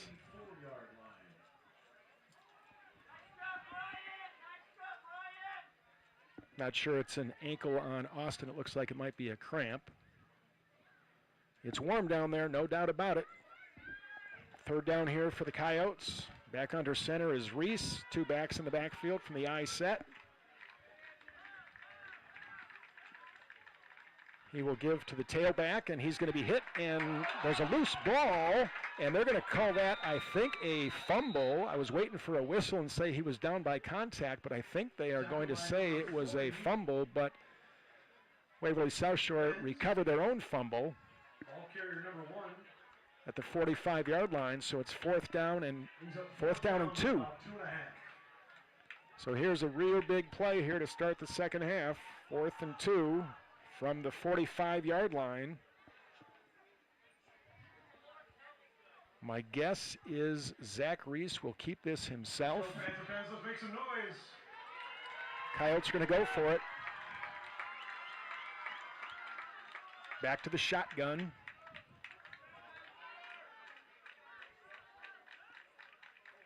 Reese is going to pitch it to the up man, and he's going to be hit and bounced off that tackle. Genstead, that was Charlemagne, almost had him, but he was able to jump away from that tackle and just get enough for a 1st down. Brody came up and had a good hit on the ball carrier. The carrier was Kranz, and he needed probably 2, and he got 3.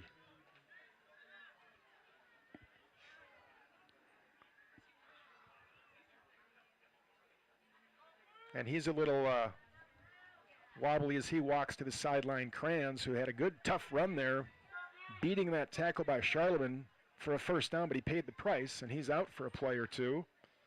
He's being looked at on the sideline. They're stretching him out, so it looks like it's a muscle injury of some sort, or a strain. Here's a shotgun snap. Ball's knocked away by the Panthers. Logan Bergen on the defense. Brings up 2nd and 10 for Coyotes. Looking to see if Austin Rubendahl is back in the game for the Panthers. I think he is.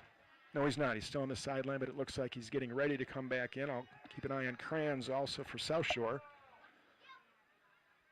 They were working on him the same way they worked on Rubendahl. Stretching on the sideline. 2nd and 10 for Waverly at the 48-yard line.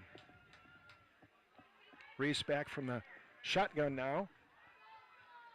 Trips to the far side.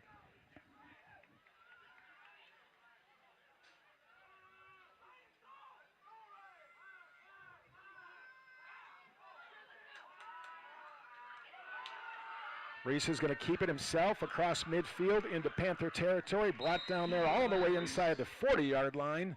Tackle made by Mull. Big gain by Reese. Down by Mull. Enough for a Coyote 1st down. Coyote 1st down across the 40, down to the 36, maybe the 35-yard line. Coyotes on the move here to start the 3rd quarter. 9:30 to play in the 3rd quarter. They cling to the 1-point lead, 9-8.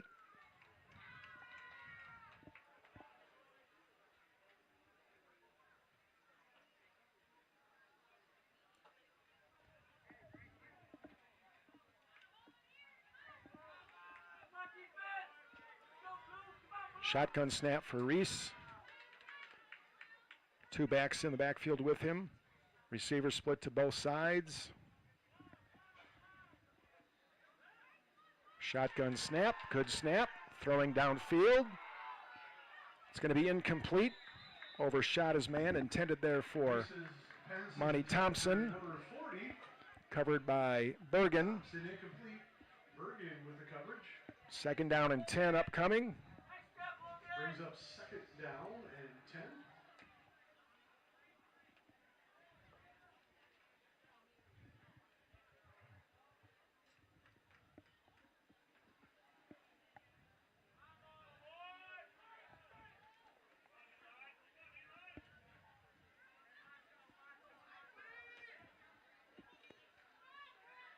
Four receivers, one back on the second and 10 here for Waverly South Shore at their Panther 36-yard line. Good snap. Pressure on the quarterback. They got him wrapped up. Are they going to be able to bring him down? Reese throws it away. What are you going to call that? They're going to call it. They're going to call that just an incomplete pass. If they give it to him, that's a heads-up play because it took away a loss of about 15. No, they're going to call the penalty. That's probably the right call. I did not see a receiver anywhere near that. He clearly was just throwing it away. Out of bounds.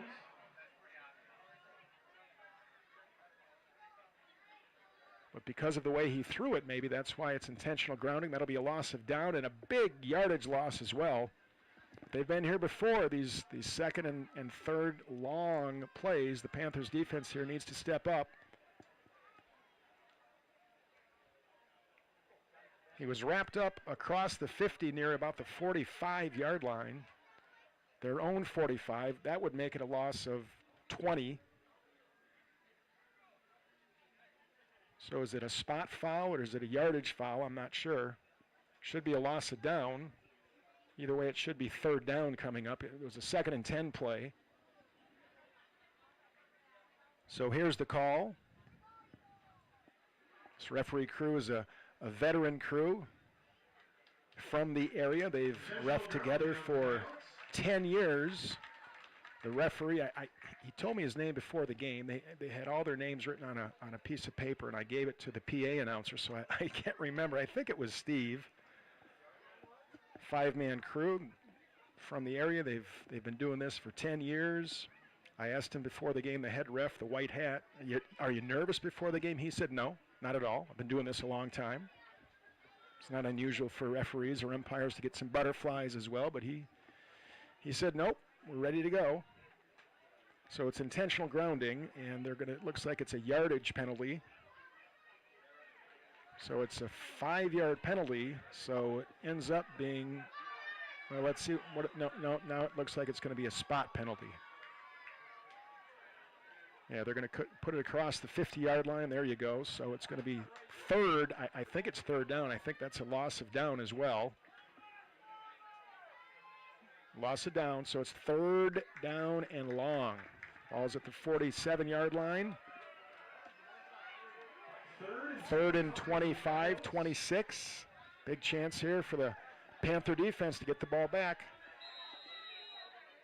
Shotgun snap, receivers to both sides.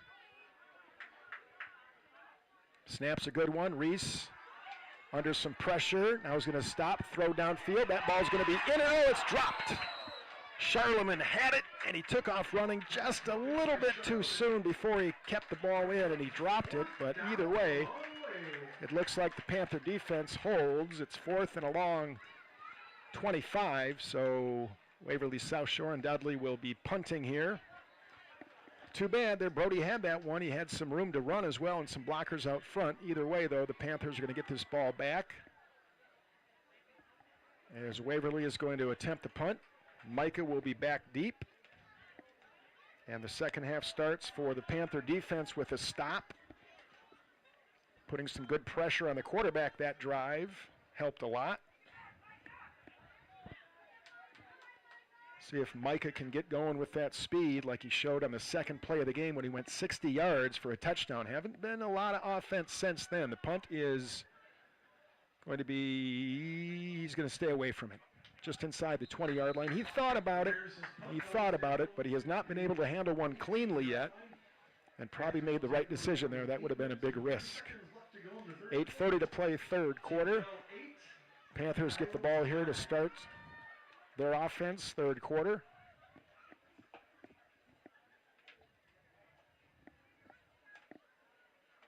They'll start at the 18-yard line. I was going to check on Kranz for Waverly South Shore, and he's back in the game, number 9. Senior defensive back, so he's back in. And Rubendahl, I think, also is back in. I'll verify that here in a minute. Here's a pitch to Micah, trying to get outside on the near side. Now there's that cut back. Has some room to run. Another cut. Good run by Micah across the 30-yard line for a first down. I was making sure there was no flag on the play because the Panthers have had 2 or 3 of those runs today that have been called back with a hold. So that took the ball to the 30-yard line, 12-yard gain from Micah.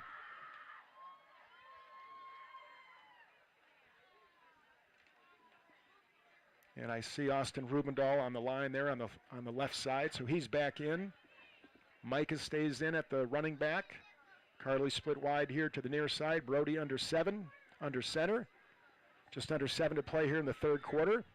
Handoff goes inside to Mull, or was that Micah? It was Holeen again, following Mull. Not much for that play, maybe 1 yard.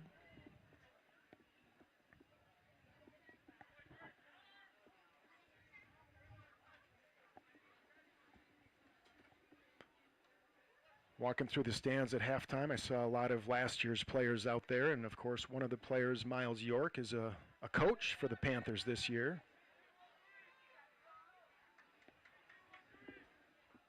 Second down and 9. I set in the backfield. Handoff to Mull up the middle. Good gainer across the 40. That's going to be a first down. The fullback dive right up the middle. Good hole, just left of center. 10, 12 yards on the play, first down. Ball's at the 43-yard line. Jenstead replaces Holeen.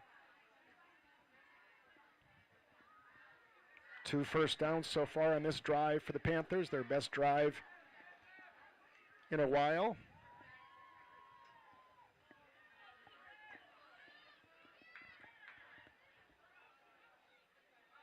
Brody under center. He's going to pitch to Jenstead, running to the near side. Gets to the 45-yard line, and that's as far as he's going to get. Hang on to that ball. They're trying to strip it loose, and he falls backwards, but they give him the progress to the 44.5-yard line, gain of 2 or 3 on the play. Second down, Holeen will come back in. Good pursuit there by Waverly. Jenstead tried to get the corner turn, but he couldn't. 6 minutes to play, third quarter. 2nd and 8 from the 43, 44-yard line.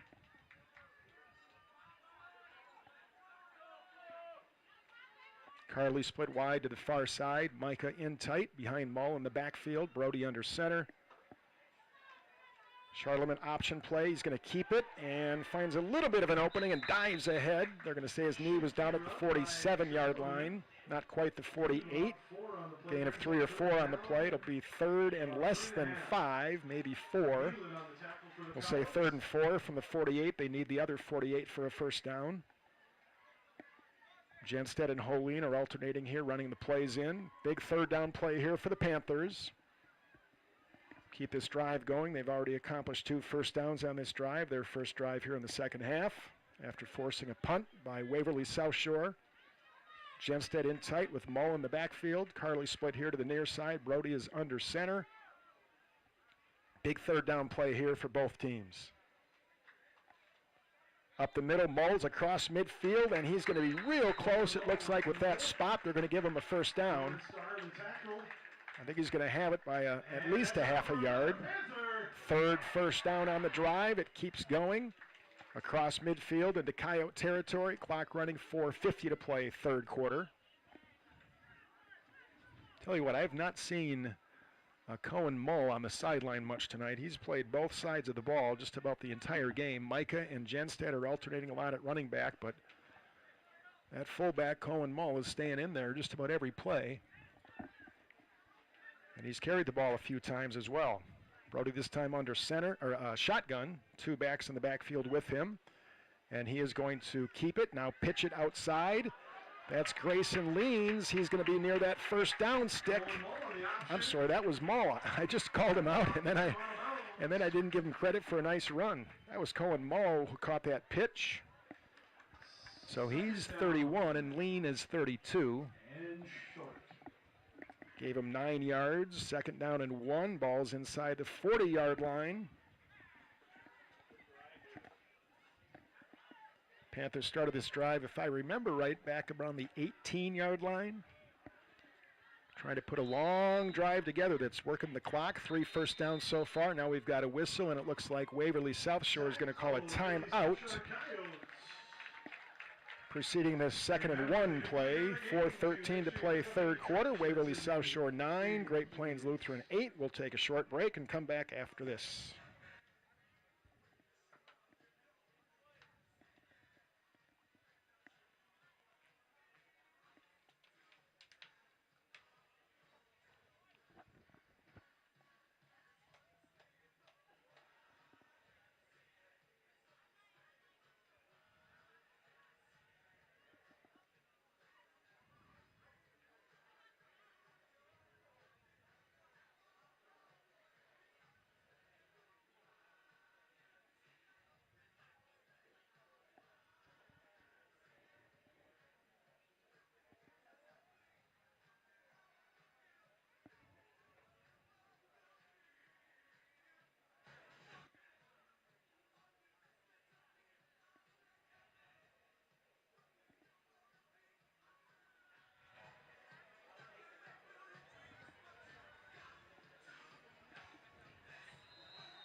All right, here come the Panthers with a 2nd down and 1 from the Waverly South Shore 37 or 38-yard line.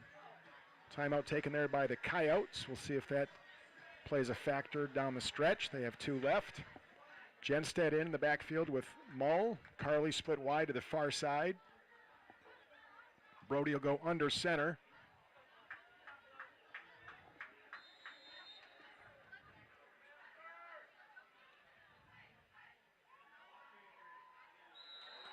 I think they drew him off sides, and that was probably what they wanted to do.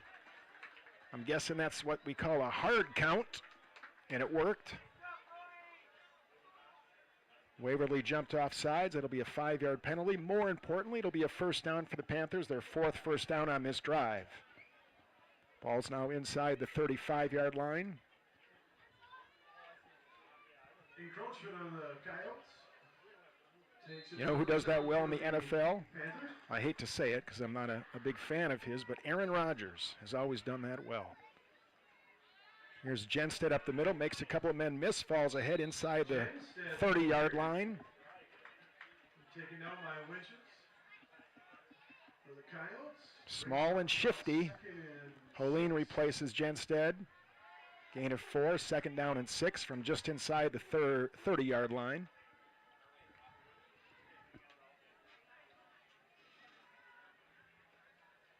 The drive continues here for the Panthers. Holine back in the backfield with Mull. Carley split here to the near side. Charlemagne is under center. He's going to pitch to Micah, running to the near side. He's got some blockers out front. Gets inside the 25. Stiff arm at the 20. Outside near the 15-yard line. That'll be another Panther first down. Their 5th first down on this drive. He's going to be marked out of bounds near that 15-yard line. 1st and 10 for the Panthers. Used a lot of clock and grinded out a lot of yards on this drive. So far it's about a 65-yard drive. Looks like it's just outside the 15. 1st and 10 from the 16-yard line. I set in the backfield. Charlemagne under center. He's going to go option, keep it himself, cut back inside, cut back again, spin out of the tackle, and he is in for a Panther touchdown. 16-yard touchdown run by Brody Charlemagne, and the Panthers regain the lead. 2 cutbacks and then a spin to the end zone. He went in standing. And the Panthers will line up and go for 2. That was an option play to the far side, and Brody decided to keep it himself, and then he cut back against the grain and did a lot of that by himself. Now the try for 2. Brody under center. Carly split wide to the near side. 5-point lead. This is a big one. Up the middle, the fullback took it, and he is in for a 2-point conversion. And a boy, Cohen Mull gets the 2-point conversion, and the Panthers lead it 16-9. 3 minutes to play in the third quarter. Great drive for the Panthers. I'm going to call it an 82-yard drive. And it was all on the ground. Again, my stat guy never showed up, so I'm going from memory here, but I don't think they completed a pass on that drive. I think it was all on the ground. Beautiful drive, took a lot of time off the clock, regained the lead. And this tight game looks like it will continue. Nothing like the game between these two teams a year ago, which was a blowout win for the Panthers. And I don't think anyone really expected that type of game tonight. And it looks like this is going to be a 4-quarter game.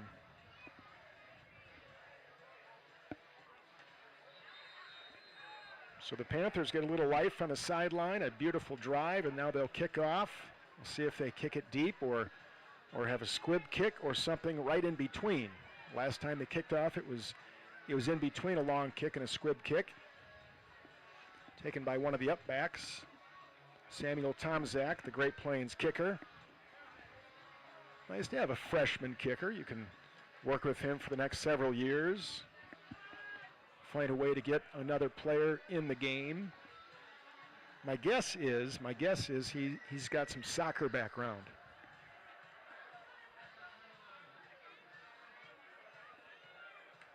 Good crowd on hand here at Watertown Stadium. Real good crowd. Especially here on the near side where the Panther fans are.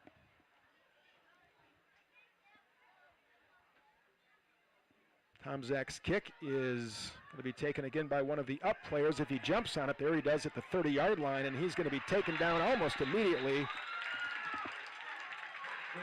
Good stop there by, let's see, that's number 80. That's Tyler Bramer, sophomore. Tyler Bramer on the tackle. And Waverly South Shore is going to get the ball at the 35-yard line, but not before a water break. Both teams will take a 1-minute water break, and we'll use this time to step out. We'll be back in just a minute.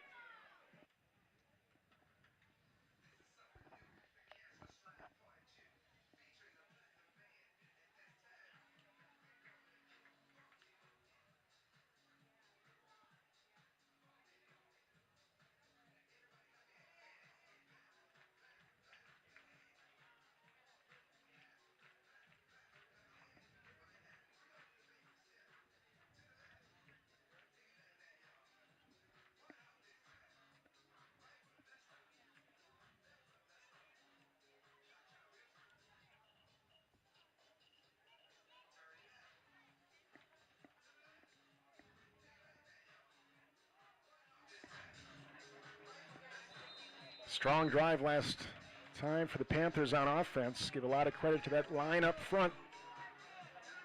William Krenz, the junior center. Austin Rubendahl on that offensive line. Doing a great job up front.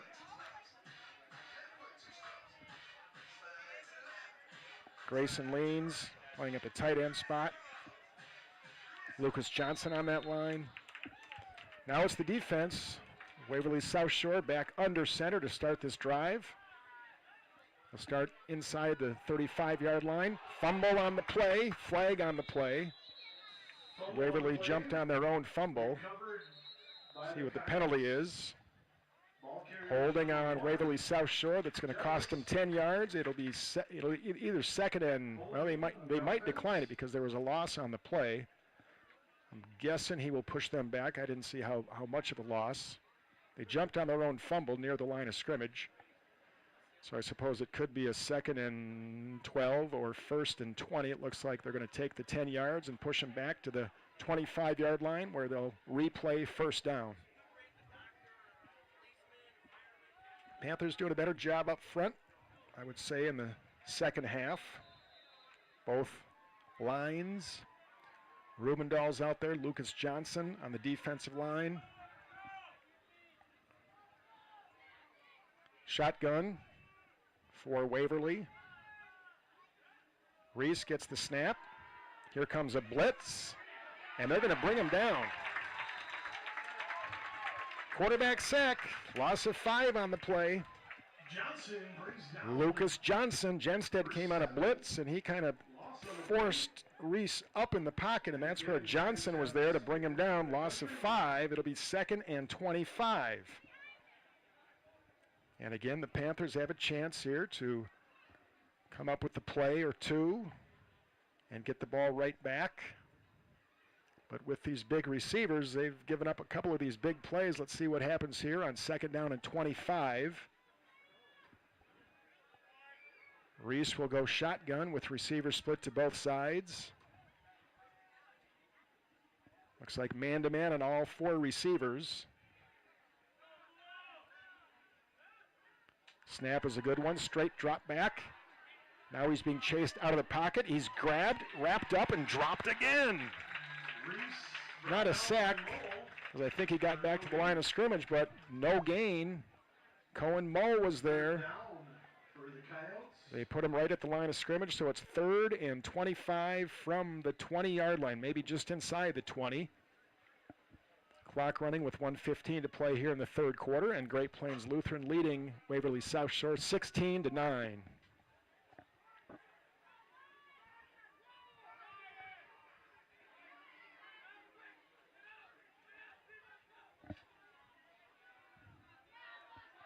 Tyler Bramer coming in late, replacement for Genstead on this 3rd down play.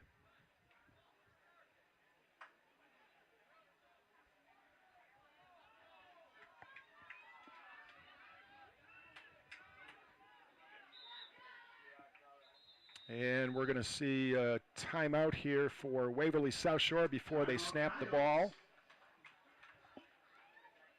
on this long 3rd down play. What's the difference between a Bears fan and What's the difference between a Bears fan and what? A baby And a baby. Stop whining. A baby will at least stop whining. That joke was told by the PA man, who I'm pretty sure is a Packers fan.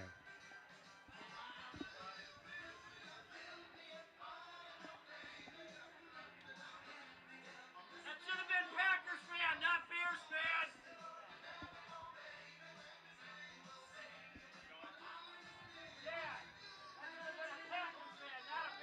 So Waverly takes a timeout. They have 1 left.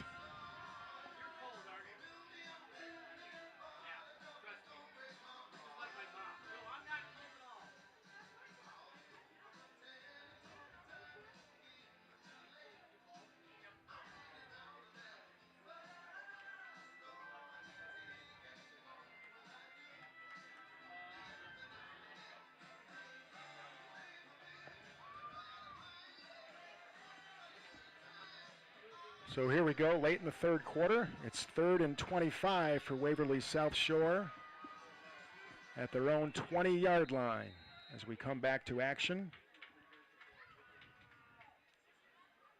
4 receivers to the far side, 1 to the near side. Wide receiver screen, made the first guy miss, and then he's going to be dropped way short of the 1st down. And the Panther defense gets a stop, and they'll get the ball back as it's a 4th and 15 here for Waverly South Shore.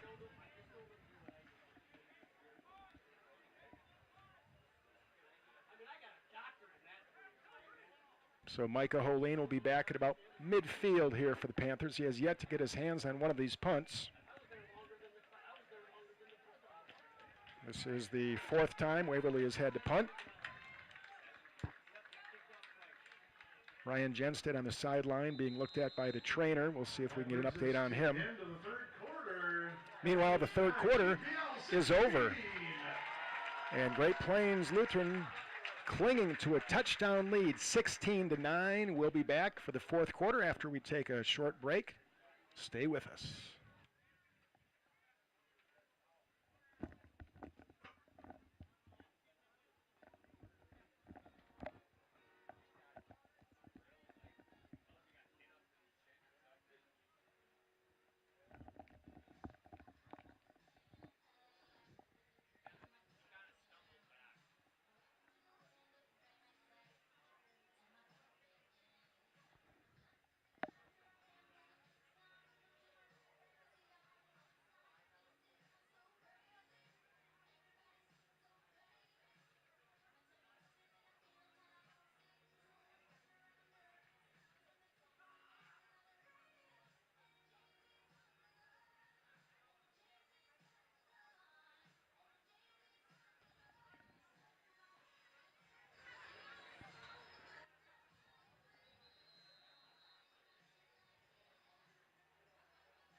All right, welcome back. Fourth quarter now, 16-9. Panthers by 7. Waverly South Shore ready to punt. Holeen back deep at about the 30-yard line.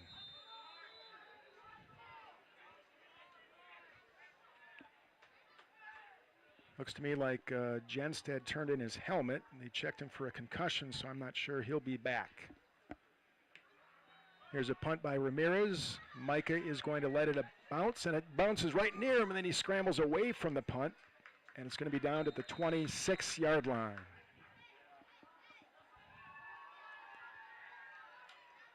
So let's see what kind of drive the Panthers can put together here. They've forced 2 punts here in the third quarter. Or in the third quarter. In between, had a nice long drive for a touchdown. And see if they can pick up where they left off on that last drive.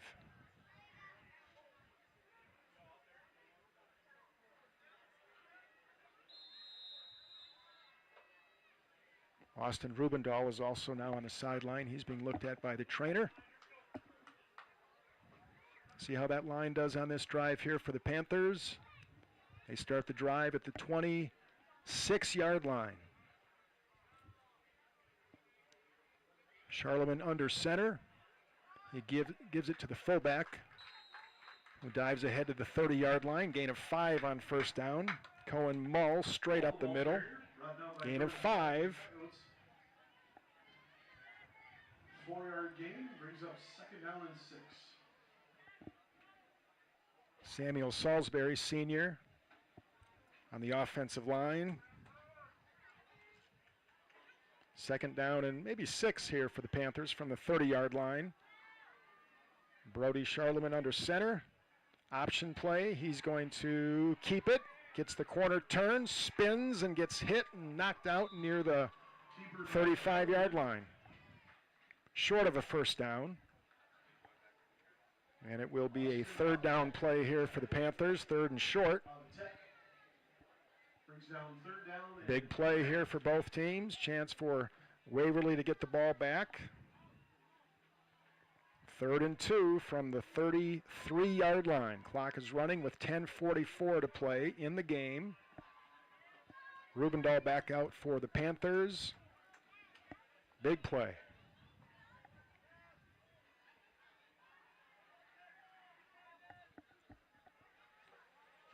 Charlemagne under center, Micah in the backfield. Eyes set, he's the tailback. It's going to go to Mull up the middle. This time he's not going to get anything. He's going to be pushed back. And with his progress, they'll give him the line of scrimmage, and it will be 4th down, and the Panthers have a decision to make.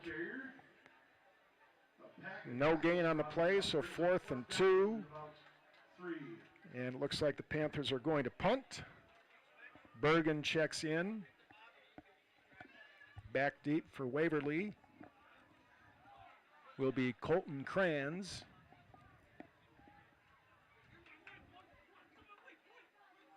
Theodore Kukan checks in for the Panthers.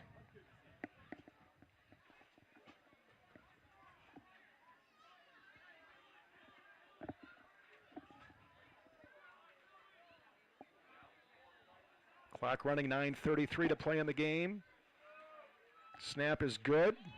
Bergen's kick is a low kick that is going to take a good Panther bounce across midfield inside the 40-yard line, down there at the 38-yard line. And good sign, Ryan Genstead coming back in the game for the Panthers. So for both teams, as far as I can tell, anyone who's been out for an injury has been able to come back in the game. Of course, with these smaller schools, it's the case for just about every football team in America, but the smaller schools especially, depth is something that not a lot of schools are blessed with. If you're blessed with a lot of depth, you're probably going to be a really good football team. I guess we'd leave it up to the coaches to say how they would categorize the depth of their teams. Shotgun snap. Reese is going to unload downfield, has a man, it's overthrown. They're going to call pass interference on the play.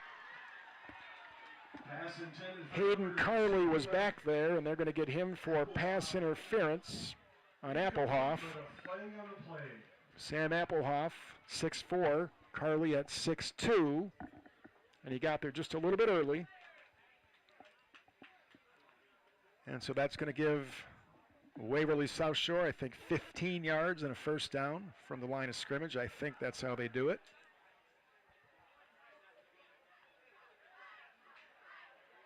So that's going to mark the ball across midfield into Panther territory. They'll get the ball at the 47-yard line, 1st and 10, trailing by 7.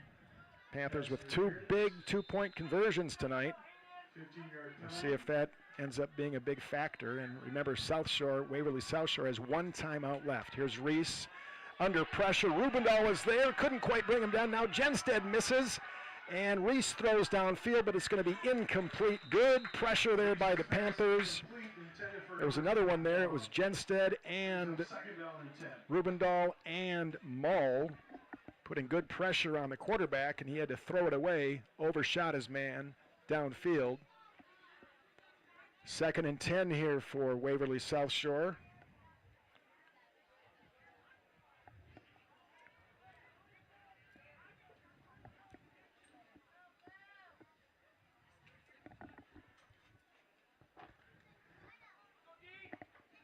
Clock stops, 9:02 to play in the game. Reese from the shotgun, receivers to both sides. Snap is good. Here comes the pressure again. He steps up in the pocket, throws downfield, incomplete, flag on the play in the area of holding again. And that is I think the 4th time Waverly South Shore has been called for holding, maybe at least 4. That'll push him back. I'm guessing we'll take the penalty here, 10-yard penalty. Pass was incomplete, so he'd be looking at 3rd and 10 or 2nd and 20. And it is going to be, coach is going to say take the penalty, push him back.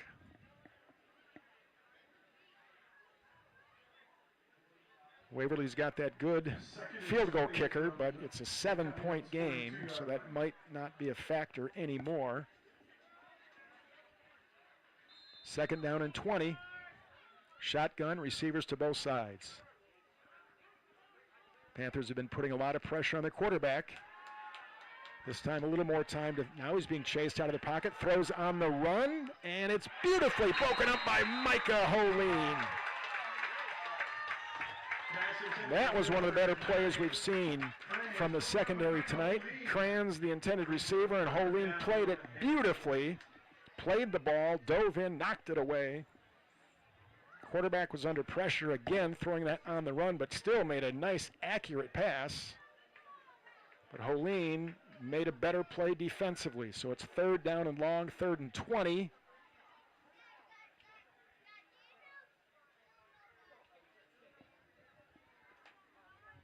Panthers trying to force another punt.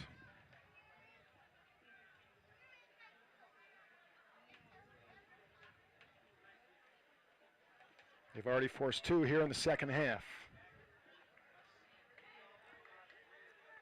So a big 3rd and 20 here comes up for the Panthers and their defense. Blown dead, delay a game. It's going to cost Waverly South Shore 5 yards. Turn this into a 3rd and 25.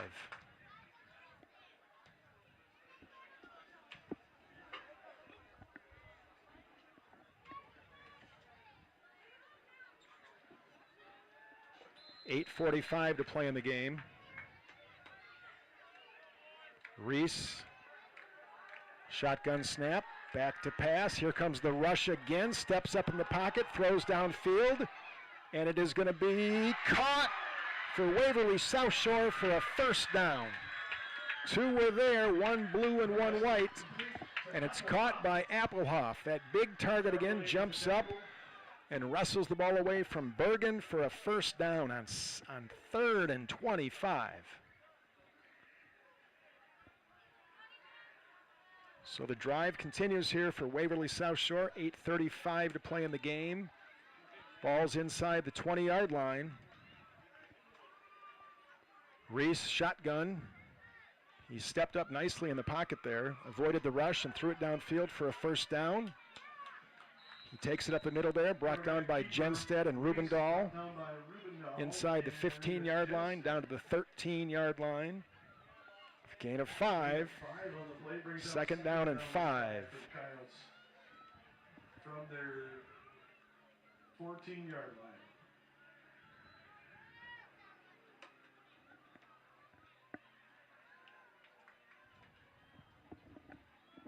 Zach Reese will take the shotgun snap again. And he's going to keep it and run it up the middle. Should have a first down inside the 10-yard line.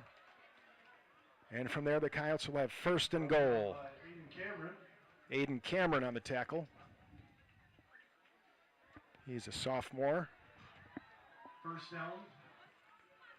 No huddle this time for Waverly. They quickly get to the line, and they will go 1st and goal inside the 10-yard line. Shotgun snap, low snap on the ground. Ball is picked up by the quarterback, and he's going to be dropped for a loss. Snap, recovered by Reese. He was under some pressure, so he had nowhere to run when he tried to scoop that low snap up. And now we have a penalty after the play. I think in there for the Panthers on defense, I'm not sure. I think it was Lucas Johnson. Penalty after the play. This will be a personal foul on someone, is my guess.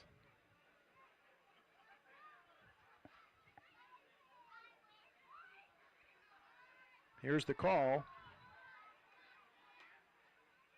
It's on Waverly South Shore. I don't know what that signal is. Unsportsmanlike conduct. So I think someone said something in that scrum, and that's a big penalty. That's going to be a 15-yard walk-off. Takes the ball all the way back to the 25-yard line. And remember, it's goal to go, so it'll be 2nd and goal from the 25. 7:16 to play in the game. Panthers clinging to that 7-point lead. But these 2nd and 3rd and longs have been accomplished 3 times tonight by Waverly South Shore. So the Panthers' job is not done defensively yet.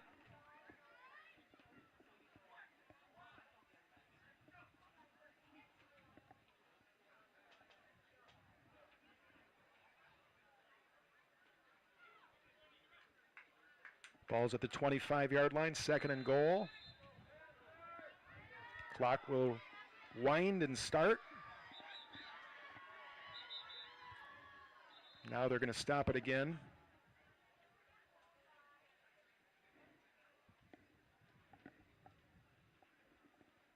I think one factor that might still come into play down the stretch here is that Waverly South Shore has just 1 timeout left.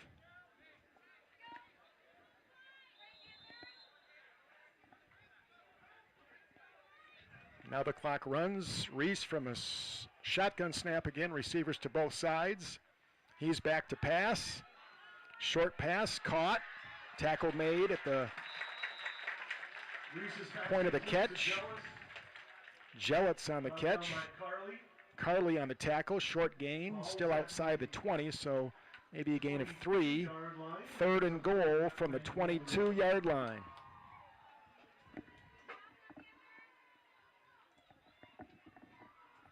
Another chance here for the Panther defense.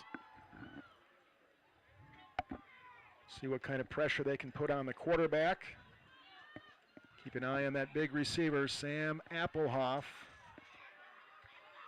He's split to the far side, number 2. Reese is back to pass. He's looking that way, throwing that way. It is going to be broken up. Again, some pressure on the quarterback, and the pass was broken up. Carly was there, and also Holeen, and he's the one that broke it up. So it's 4th and goal here for Waverly South Shore from the 22-yard line. So what do we do here? 39-yard field goal, 40-yard field goal, or do they go for it on 4th and goal? They are going to go for it, right? Shotgun, Reese is in the shotgun, 4th down from the 22-yard line. 6:13 to play in the game. Receivers to both sides. Reese back to pass, being chased out of the pocket, throws downfield, caught, stopped short at the goal line. It's at the 10-yard line. That's all that matters, and the Panthers will take over. Micah Holeen on the stop. Complete to Nealon, turnover on down. Pass was caught there by Kyle Nealon, but he was tackled almost immediately. The Panthers played it well. They let the ball go in front of them, made the stop, and they will take over here with 6:06 to play in the game, leading by 7. There's a water break. We'll take a break and come back for the final 6 minutes. Stay with us.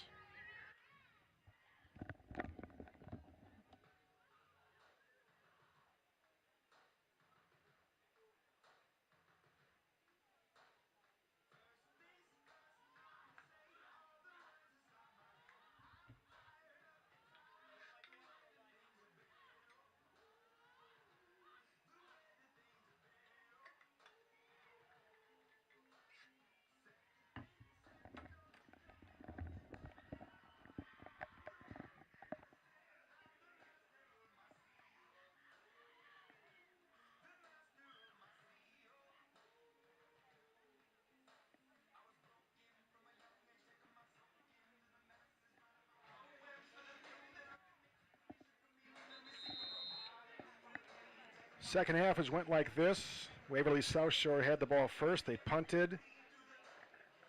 Great Plains Lutheran put together a beautiful drive, capped off by a touchdown run by Brody Charlemagne. Put them back up 16-9. They forced another punt. Then Great Plains punted, and now Waverly South Shore turns the ball over on downs. So 5 possessions here in the second half. There were 12 in the first half. 6:06 to play. Shotgun for Charlemagne. He is going to keep it himself, trying to run outside, trying to get that corner. He's got it and might have a first down. Got near that 20-yard line, and it looks like he's got a first down. Second down. I thought he was pointing for the first down, but he had the 2 up, so it's second down, less than 1. Ball just inside the 20-yard line. Charlemagne was out of bounds, so the clock stops with 5:57 to play. Panthers looking for a couple of first downs on this drive. I set in the backfield, Micah Holeen, the tailback. He'll get the pitch, running to the near sides, got some room to run, gets a nice block outside by Carly, stays in bounds and gets a first down. Really nice play there by Holeen. I don't know if he was thinking I need to stay in bounds, but he did, and that's gonna be at least 30 more seconds off the clock, which is huge at this point in the game. Plus a first down. Micah definitely over 100 yards on the game. 1st and 10 for the Panthers at the 37-yard line. 5.5 to play, leading by 7. Micah out, Genstead in the backfield. Carly wide to the far side. I set behind Charlemagne. He walks him up under center. And he will give to Genstead. He's going to be hit in the backfield and nowhere to go. Genstead, the ball carrier, brought down by a pack of coyotes. Loss of 1 on the play. Led by number 87. Clock running under 5 to play. Holine back in for Genstead in the backfield. Second and 11 for the Panthers at the 36-yard line.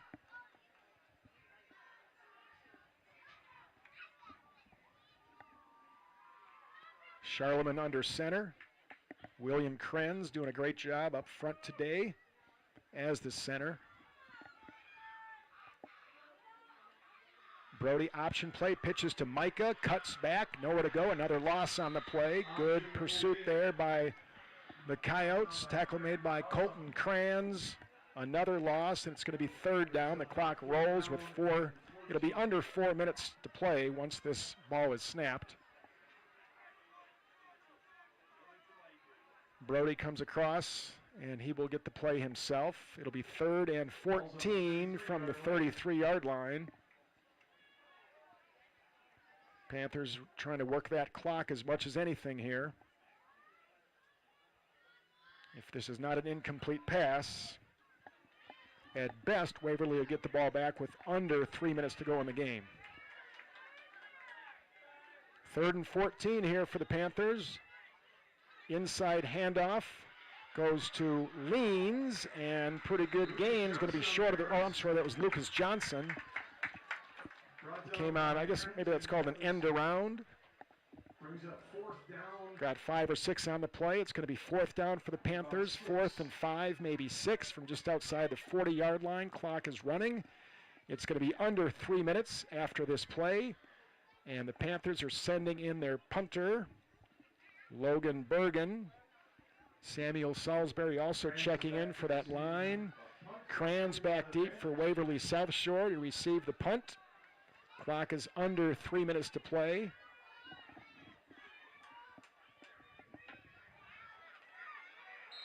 Bergen on to punt, and before that, Great Plains is going to take a timeout. It comes with 2:45 to play in the game. 2:45 left. Panthers defense is going to need one more stop. Second half, it's been punt, and turnover on downs for Waverly South Shore. Game has moved at a quicker pace here in the second half. First half, each team had 6 possessions. In the second half now, each team has had 3. And it looks like at most, each team will have 4 in the second half. A lot of that is because of that long drive by Great Plains. They took a lot of time off the clock to start the third quarter. They forced a quick 3 and out, and held the ball for a long time and went on a long touchdown run. 80-yard drive, 82-yard drive, capped off by a 16-yard run by Brody Charlemagne. Both times the Panthers have been able to get the 2-point conversion, one on a pass to Carley, one on a run by the fullback, Cohen Moll.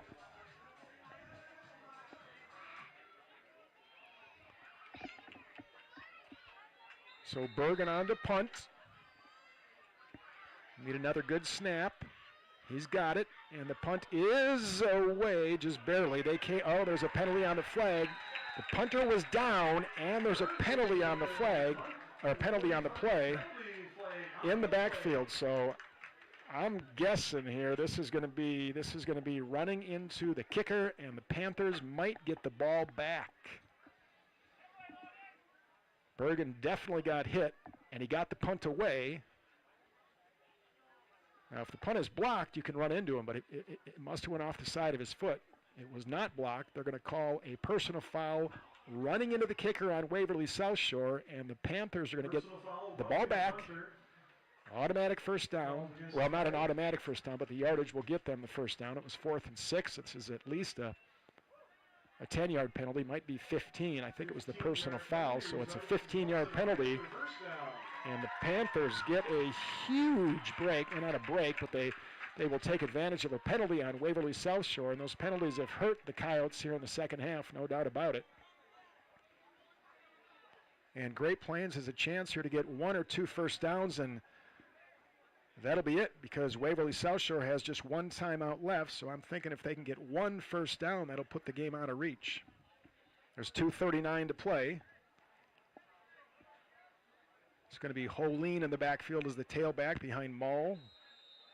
Charlemagne's going to go from the shotgun.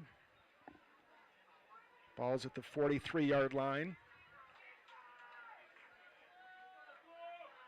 Snap is good. Handoff goes to Mull, and he's hit immediately. Loss of 1 on the play. Mull with the carry.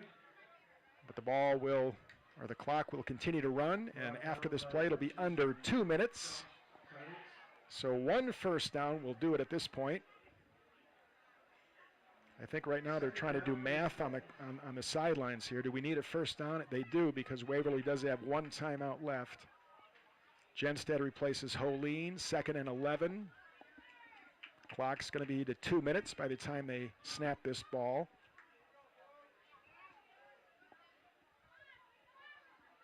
Brody takes his time, clock down to 1:53 on the snap. Pitch to Genstead, trying to get outside. And he is just going to stop and hang on to that ball. Pitch to Genstead. At this point, that's more important than 2 or 3 extra yards. He maybe got back to the line of scrimmage. And it will be 3rd and 12. And there's the timeout taken by Waverly South Shore. It comes with 1:43 to play in the game. There's the time to take it. There's 3rd and 11 here for the Panthers. 1:43 to play, so the Panthers either get a first down here and the game's over, or Waverly South Shore is going to get 1 more crack at it.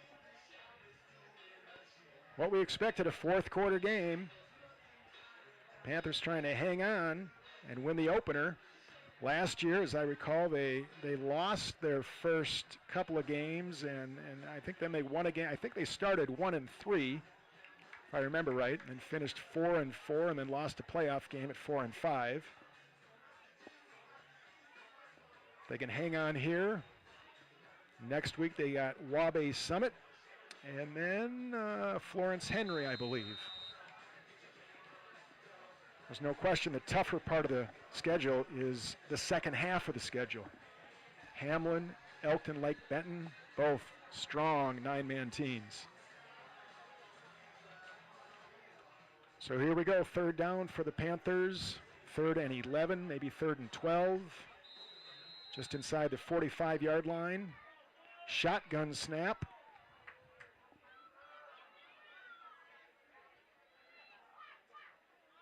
Brody's going to keep it himself. Tries to get outside. He's going to be stopped short of a first down. Stayed in bounds. That probably won't matter at this point because... oh, yeah, it will. Clock's going to keep running. I was thinking change of possession here, but that was 3rd down. So the clock's going to run. It's going to be under a minute to play when they snap this ball. The question is, are they going to punt or go? I think they're going to punt here at the 40-yard line. I think it's what they're going to do is let the clock run down and then take a timeout. Great Plains has 1 left. So they're letting the clock run down. They're going to take a timeout right before the play clock expires.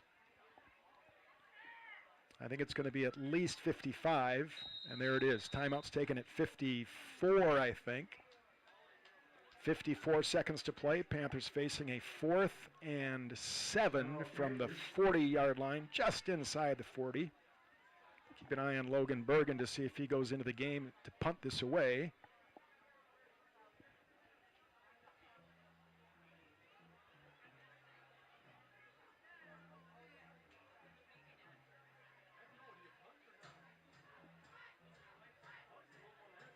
Pretty tough decision here for the coach. If you punt or you play it a little bit more conservative and just run the ball and take out of equation a bad snap on a punt. The snaps have been beautiful tonight all night, so maybe you do that. You just show confidence in your long snapper.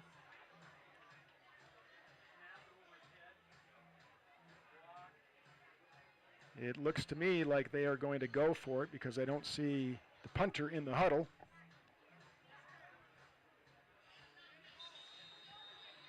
So here come the Panthers. If they get a first down here, the game is over. It'll be 4th and 6, and we'll let you watch it. 53 seconds to play. They'll go from a shotgun. Micah is split wide to the far side as a slot. Cohen is the only back in the backfield.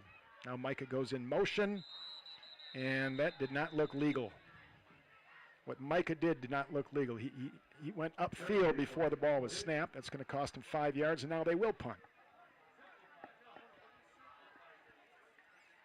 Took 4 seconds off the clock. I don't think that's what they wanted to do. Let's get a penalty, get 4 seconds off the clock, and then punt. I doubt it.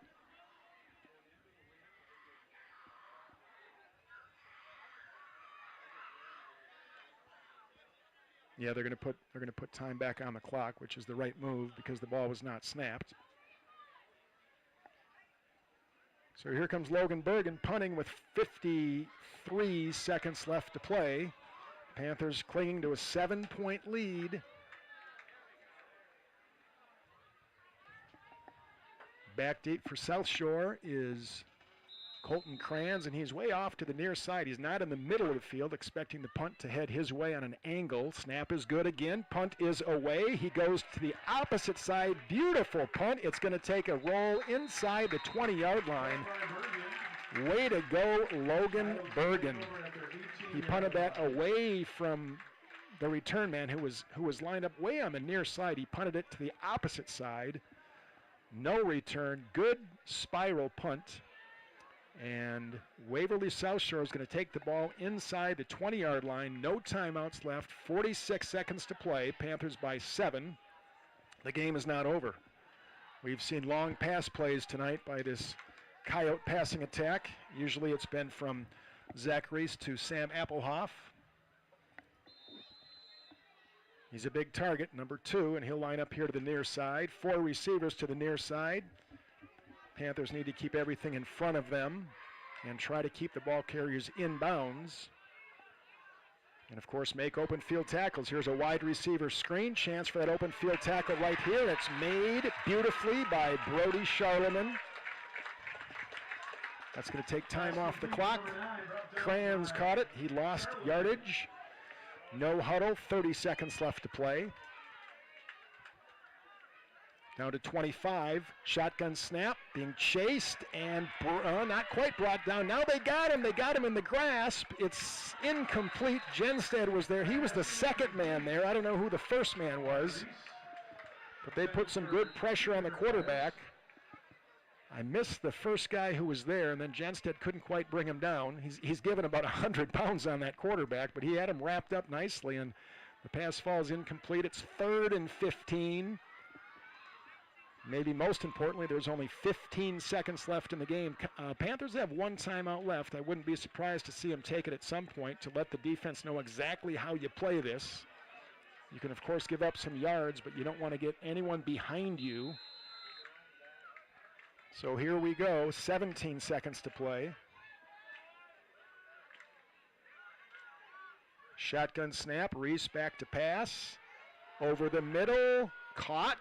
Micah makes the tackle. They're trying to flea flicker. It's going to be down. Clock is stopped. Pass complete to number 4. No, they just stopped the clock. 4 seconds to go because I think they got the first down. So they're gonna move the chains. Once they set the chains, the clock starts. So this will be the last play of the game if in fact they get it off. They do. This is the last play of the game. Downfield, it is going to be. They're going to call the penalty. They're going to call defensive pass interference on Micah Holine, I believe. Pass from Reese. And that means they're going to get an untimed down after they walk off 15 yards. So there's the defensive pass interference. So it's a 15-yard penalty. They're going to get the ball near midfield and have 1 untimed down. And 1 untimed down. This is what you call a 4-quarter game. It will come down to the last play of the game. Unless, of course, there's another defensive penalty, because there's no time on the clock. Panthers leading by 7. Waverly would need the touchdown on this play and then either a kick to tie it or they go for 2 in the win. But that's only if they can pull off a miracle here on the last play of the game. Reese is going to let it fly downfield. It's going to be over everybody, broken up, and the Panthers are going to win the game 16-9. And they get the opener under their belt and get off to a good 1-0 start. Good football game tonight from Watertown Stadium. Hard fought. Comes right down to the end. We'll see you next week. Panthers on the road at Wabash Summit. Thanks for watching, and we'll see you down the road.